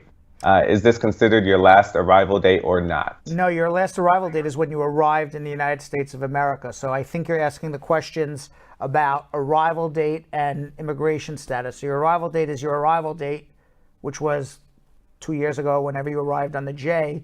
Your current status is B1, B2, whatever your current status is. Okay, our next one comes from another Brad Squad VIP member, William Patrick Camp. I have an asylum case pending since 2017. I haven't been called for an interview, but I did receive a work permit. Is it possible for me to travel with my asylum case pending if I have a work permit? He has a work permit through adjustment of status? He didn't Or he has a mention work adjustment permit. of status. All right, so he just has a work permit through asylum. No, you could not travel on a work permit with asylum.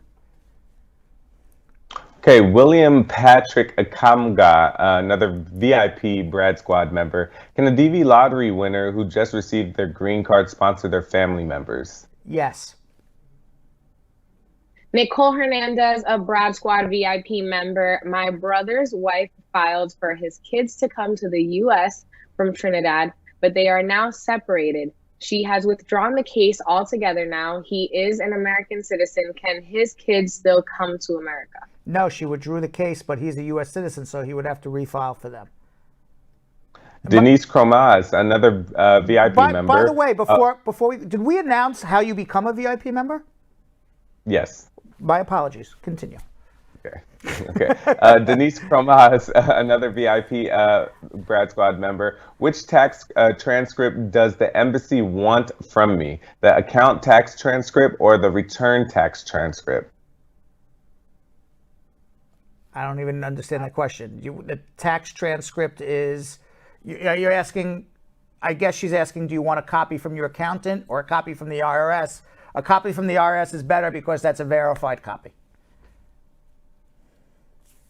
Eliza Fan on DACA on YouTube. If I'm a child of a permanent resident in the F2A category and I'm turning 21 in 3 months, will I be considered part of the Tier 1 group when it comes to visa prioritization?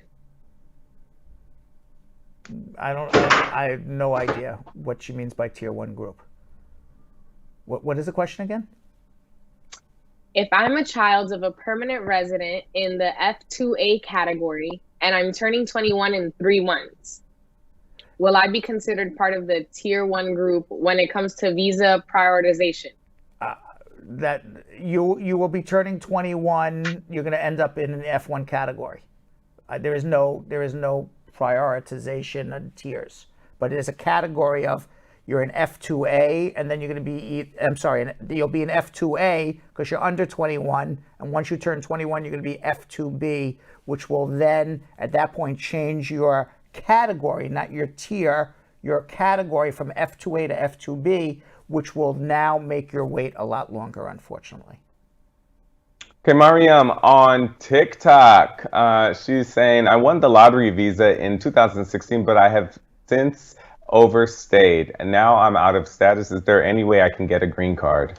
There's lots of ways to get a green card, but it's not going to be through the lottery unless you can get a provisional waiver, which will take way too long anyway by the time that lottery will be over. So every time you apply for the lottery, you're going to win and not get it. So don't bother. But maybe there's other options. You got to call me and see. At Tall Sunset on Instagram, can my 22-year-old son, who is a U.S. citizen, help me return to the U.S. after being deported during Trump's presidency? It's been 2 years since I was deported, and it is a 10-year ban. Depends what you were deported for. If you were deported just because you overstayed your time, then you would have to wait at least 10 years because you probably have a 10-year bar, plus you got deported and you can't get a waiver through your child. If you were deported because of criminal activity, then whether or not you're eligible for a waiver depends on what the criminal activity is. Stacy Dahl on YouTube. If I received a conditional green card this year upon entry, should I file taxes as a married with my spouse, or wait until next year since I just entered the country in 2021? You file based on the year you got married. So you presumably got married at least last year, so you should be filing a joint tax return. Chai Brown on Facebook. How long does it take to get a response from the NVC if it says my request for expedited processing is under review? Hopefully soon. Hopefully they'll expedite it. Christina Ostrioglo on YouTube. Can I travel outside of the U.S. and come back with emergency advance parole approved by ICE if I'm currently in removal proceedings? Yes, as long as you don't have a criminal record. 2 more. Okay, T Natty 0 again on TikTok. I love that we are on TikTok squad. So make sure that you share that Bradshaw Live is on TikTok. If I failed to include my child on my application when I got married, can I apply for them when I become a citizen, or will I have a problem? You're going to have a problem because they're going to say, why didn't you mention this child when you got married? They're going to think there's some sort of fraud. You're trying to hold back something. You know, a lot of times people don't mention children because they don't want to know about prior relationships with other spouses. I don't know if that was the issue. You know, you just don't forget a child. Nobody forgets a child negligently. So there's a reason why you did it. You were trying to hide something from somebody somewhere. Yes, it's going to be a problem. Okay, last question. Cindy Harris on Facebook. Can someone go through the immigration process, apply for university if currently in the United States? Yes, as long as you are in legal status, you can change to a student. If you're out of status, each university has their own separate requirements of whether they would allow somebody out of status to attend or not.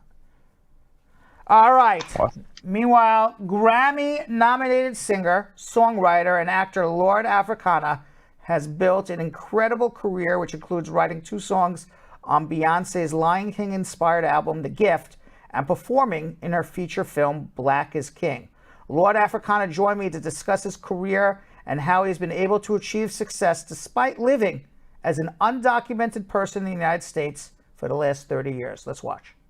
Grammy-nominated songwriter and artist Lord Afrikaner was born in Kumasi, Ghana, and raised in Worcester, Massachusetts. Despite living as an undocumented person in the United States for over 30 years, Lord Afrikaner has built a successful career in music, including writing 2 songs on Beyonce's Lion King-inspired album, The Gift, and her feature film, Black is King. Here to discuss his music career, his immigration journey, and why he is a firm believer in good timing is Lord Afrikaner. Welcome, Lord Afrikaner, and thanks for coming on. I'm honored. Thank you so much for having me. So let's listen to one of your recent songs, Roots. No matter how I grow, I'll never forget my roots. You gotta grow the fruit, that's how you get the juice. That's word to my seed, watch what I produce. I just wanna succeed, pass it down to my youth. That was really amazing. Tell us a little bit about your immigration story. I was born in Kumasi, Ghana. I immigrated to Greensboro, North Carolina when I was about 3 years old. I had a lot of family members and uncles that were living in Greensboro at the time. And immigrants always move into enclaves when they move to the US. So one of my father's cousins moved to Worcester, Massachusetts, and was telling him how there's jobs in the medical field and this and this.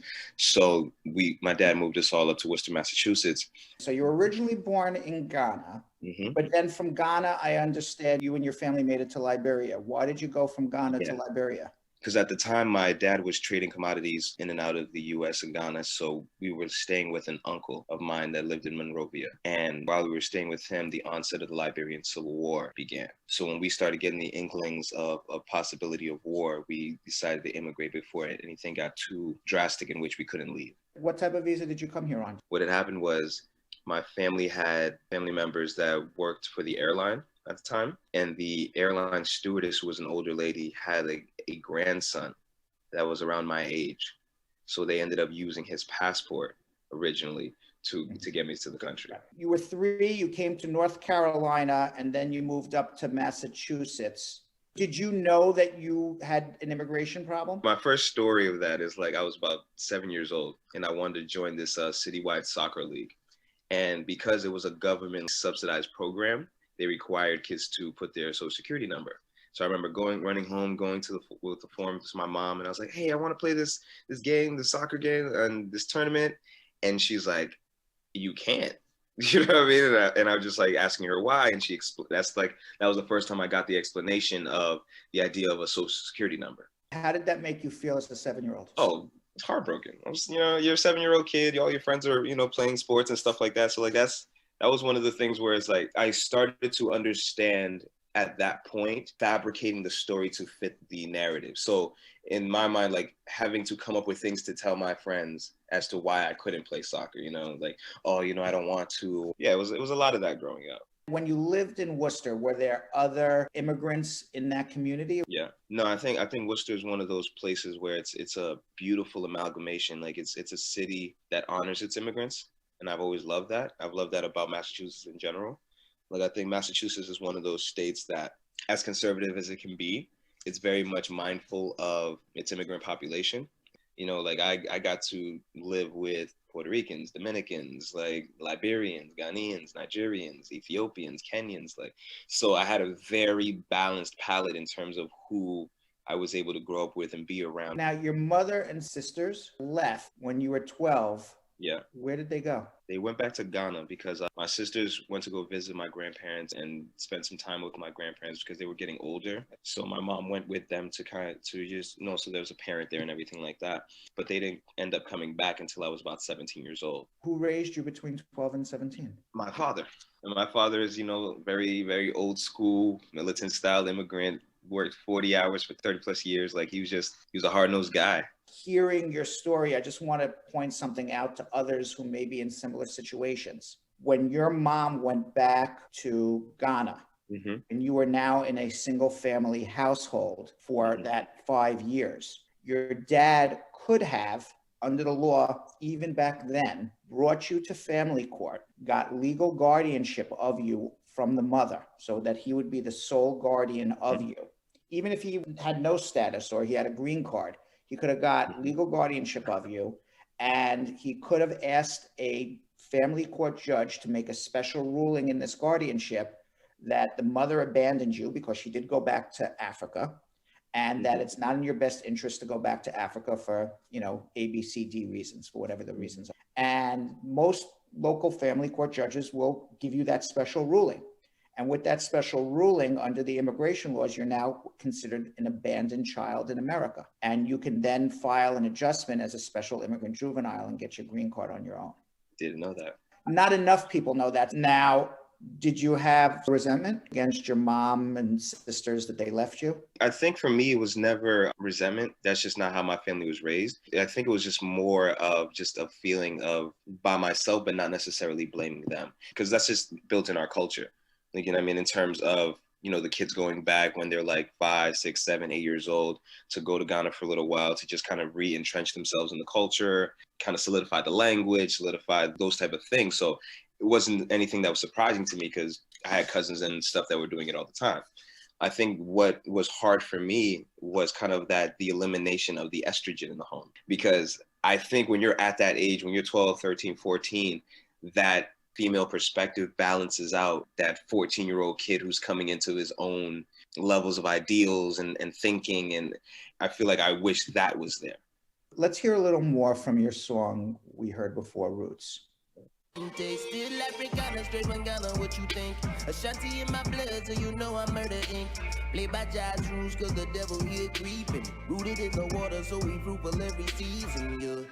So what is Roots all about? So Roots is a record that an artist friend of mine, Swan, who is on the record as well, we were just talking and he brought up the idea of creating a record that was just about revisiting the past and still looking at how it kind of influences your present. It was an homage, essentially, to the backdrop of just the immigration route, the Black journey, the African journey, and the similarities of the two. Now, what year did you go off to college? 2004. Okay, so this is well before DACA. Way before. way before, because DACA came in Yeah. 2012. How did you pay for it? How'd you get in? College is one of those things where if you can afford it, nobody usually asks questions. It's when you have to ask for federal grants and federal money that, you know, things like your Social Security come into play. So luckily for me, I had an uncle at the time that was teaching at the university who, you know, he just basically told my parents, like, hey, if you guys can afford it in cash, then they're not really going to ask questions. Can I ask which university is it? Alcorn State University. I loved it because it was just one of those things that I think taught me so much about not just the American heritage, but just also being like just the Black experience in America. Like, you know what I mean? Because I think that was something that was missing from living in Massachusetts. The thing about Mississippi that's interesting is like it's a very blatant separationism versus Massachusetts, which is more of a nuanced type of separatism, which is more of an ethnic separatism. Like with Mississippi, it's Black and it's white. I feel like that was my piece of Africa in a way, because like it's the first time I saw a total population of just Black people. You know what I mean? Like where it's like 3,000 Black people sitting on the campus. You felt yeah, and it felt really comfortable. But it also has its nuances. Like you realize that you're in Mississippi, and you realize that there's even amongst African Americans there's a colorism. You know what I mean? Like I remember I asked a girl for a date, and she told me she didn't want to go on a date with me because I was too dark skinned, and I was like, wow, floored. I couldn't understand it because I'm like, we're at a Black university. Like, what else did you expect to see here? So what did you major there? I majored in mass communications and broadcast. How did that lead you into music? I've been doing music since I was about 14. It was just one of those things where I've never shied away from the music. I know I always wanted to do it, but I just kind of took the education route as the safety blanket, if you will. And so you graduated and you still had no DACA. Did you get a job? Because at the time, you know, I knew that, you know, I didn't have any real opportunities 2008. So I'm just sitting there kind of trying to figure it out. And so I came home, and I just remember talking to a friend of mine, and then I was talking to my mother, and she was like, listen, just go get your master's. Worst come to worst, you'll have a master's in 2 years, and then we'll see what happens after that. At least, you know, you won't be sitting at the house. So when I applied to Clark University, one of the most world-renowned international development schools, I got really blessed to be accepted, and I got a tuition awardship that allowed the price to actually be as low as what I was paying in Mississippi. So it just happened to work out. What were you going to study? I ended up studying community development and planning. So when did your music career take off? My music career takes off like about 2 years after that. So after I graduated in 2010, I started to do a PhD program because I was just like, I was always under the impression that, hey, I wanted to be the smartest songwriter ever. And I remember the first year, I immediately got this overwhelming feeling of just like dread, just like, I do not want to be here. And then on top of it, I was studying educational leadership. So after that year of doing the PhD program, I got a phone call from one of my friends that I started music with when I was 14.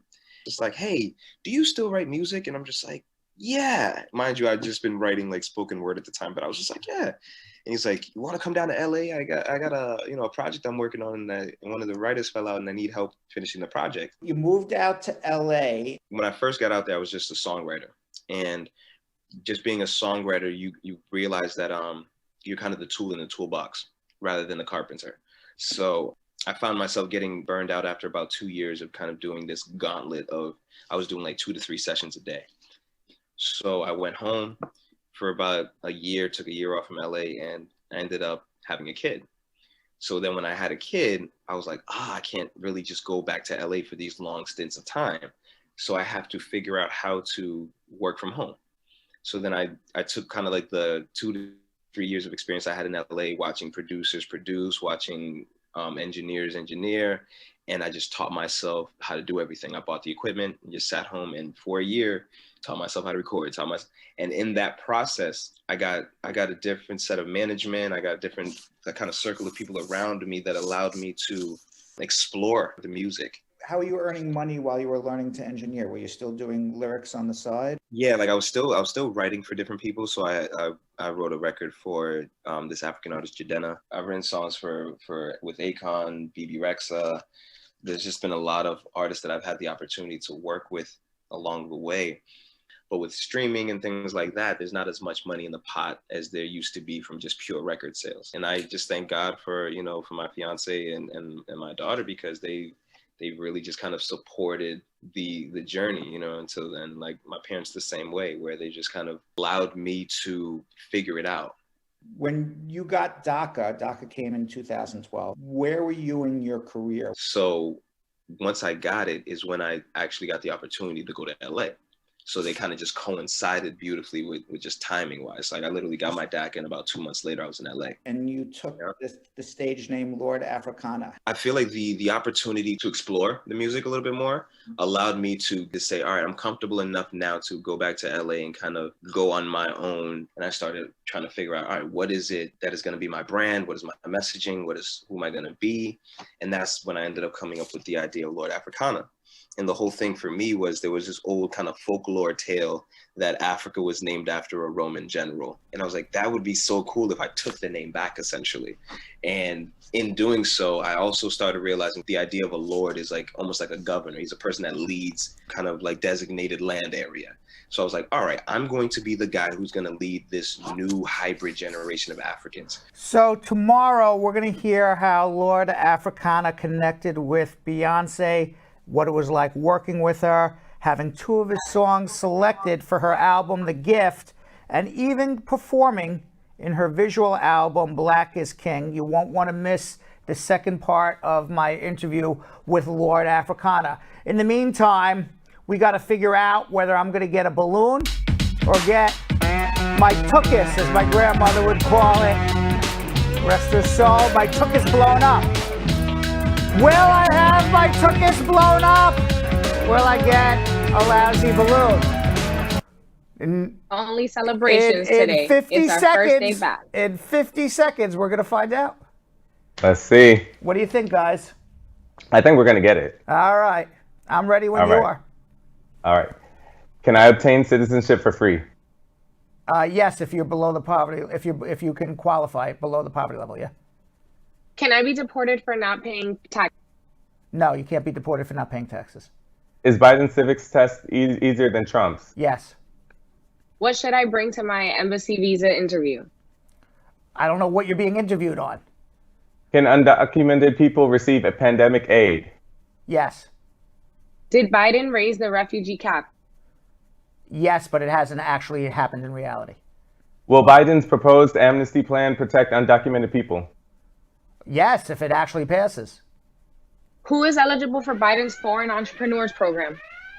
Foreign entrepreneur program? There is no. I don't even know what that is. Okay, next. Damn. There's a. It's no Biden entrepreneur program. I don't even know what that. Biden's foreign entrepreneurs program. I don't even know what that refers to. That was a question. Yeah. That was a question. Yeah. Okay. Mm. What was the last question? By the way, the last undocumented. Was, I have to also give a asterisk to undocumented qualify for pandemic program. If you're talking about those checks that were coming in, the stimulus checks, I assume that's what it was. If you are undocumented, you don't necessarily qualify, but they were sending out pandemic checks to anybody who had a Social Security number. So if you had a Social Security, you were getting it. And if you were married to someone with the Social Security, that spouse was getting it. And then therefore you had qualified as well. So I have to. Okay, and the last one was, can undocumented people adjust their status under the Citizenship for Essential Workers Act? There is no Citizenship for Essential Workers Act that has passed yet. Oh, man. It is just a... Listen, I don't think today really counts because of the questions, okay? Yeah. Let's not even put... by the way, whoever's cutting us up for TikTok, skip this one. Right. Yeah. No, we got to put them all, the good and the bad. All right, then. All right. All right. You were phenomenal during our calls today. I must say. I feel like there was so much value during our phone calls today. So, well, thank you. If that makes up for speed round, it does. Yes, there was a lot of value in the phone calls. There was no value in speed round today. Maybe a few, but not really. Yeah, the green cards for essential workers has not passed yet. So how do we know whether you could adjust or not? We don't know what the law is. There was some regulation changes to the entrepreneur program, but nothing that would there's no new law on that. And what was the other question? I'm like, what are they talking about? Well, that was the only two. Yours, Yo-Yo. Your last one, yeah. The essential worker program, it hasn't passed yet. So who knows? Oh. All right, we'll do better tomorrow. It's hump day anyway tomorrow. Comments of the day.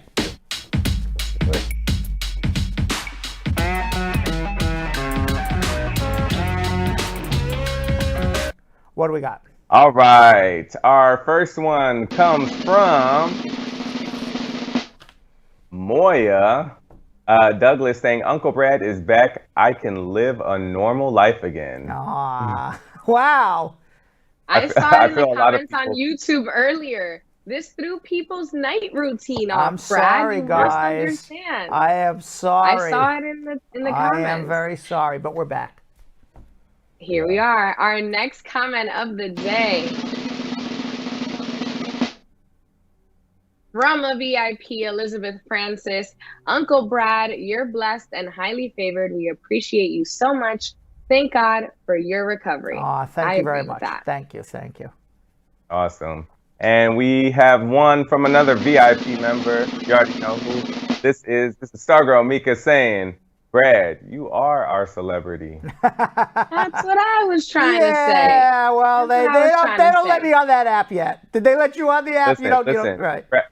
Brad, not just anybody can get their name called out in the streets of Hollywood. That is all right? true. Beverly Hills. That is I'm true. just saying. That is true. It did happen. It did happen. Good one, Yo-Yo. Yes, it did happen. It did happen. Thank you. Our next comment of the day.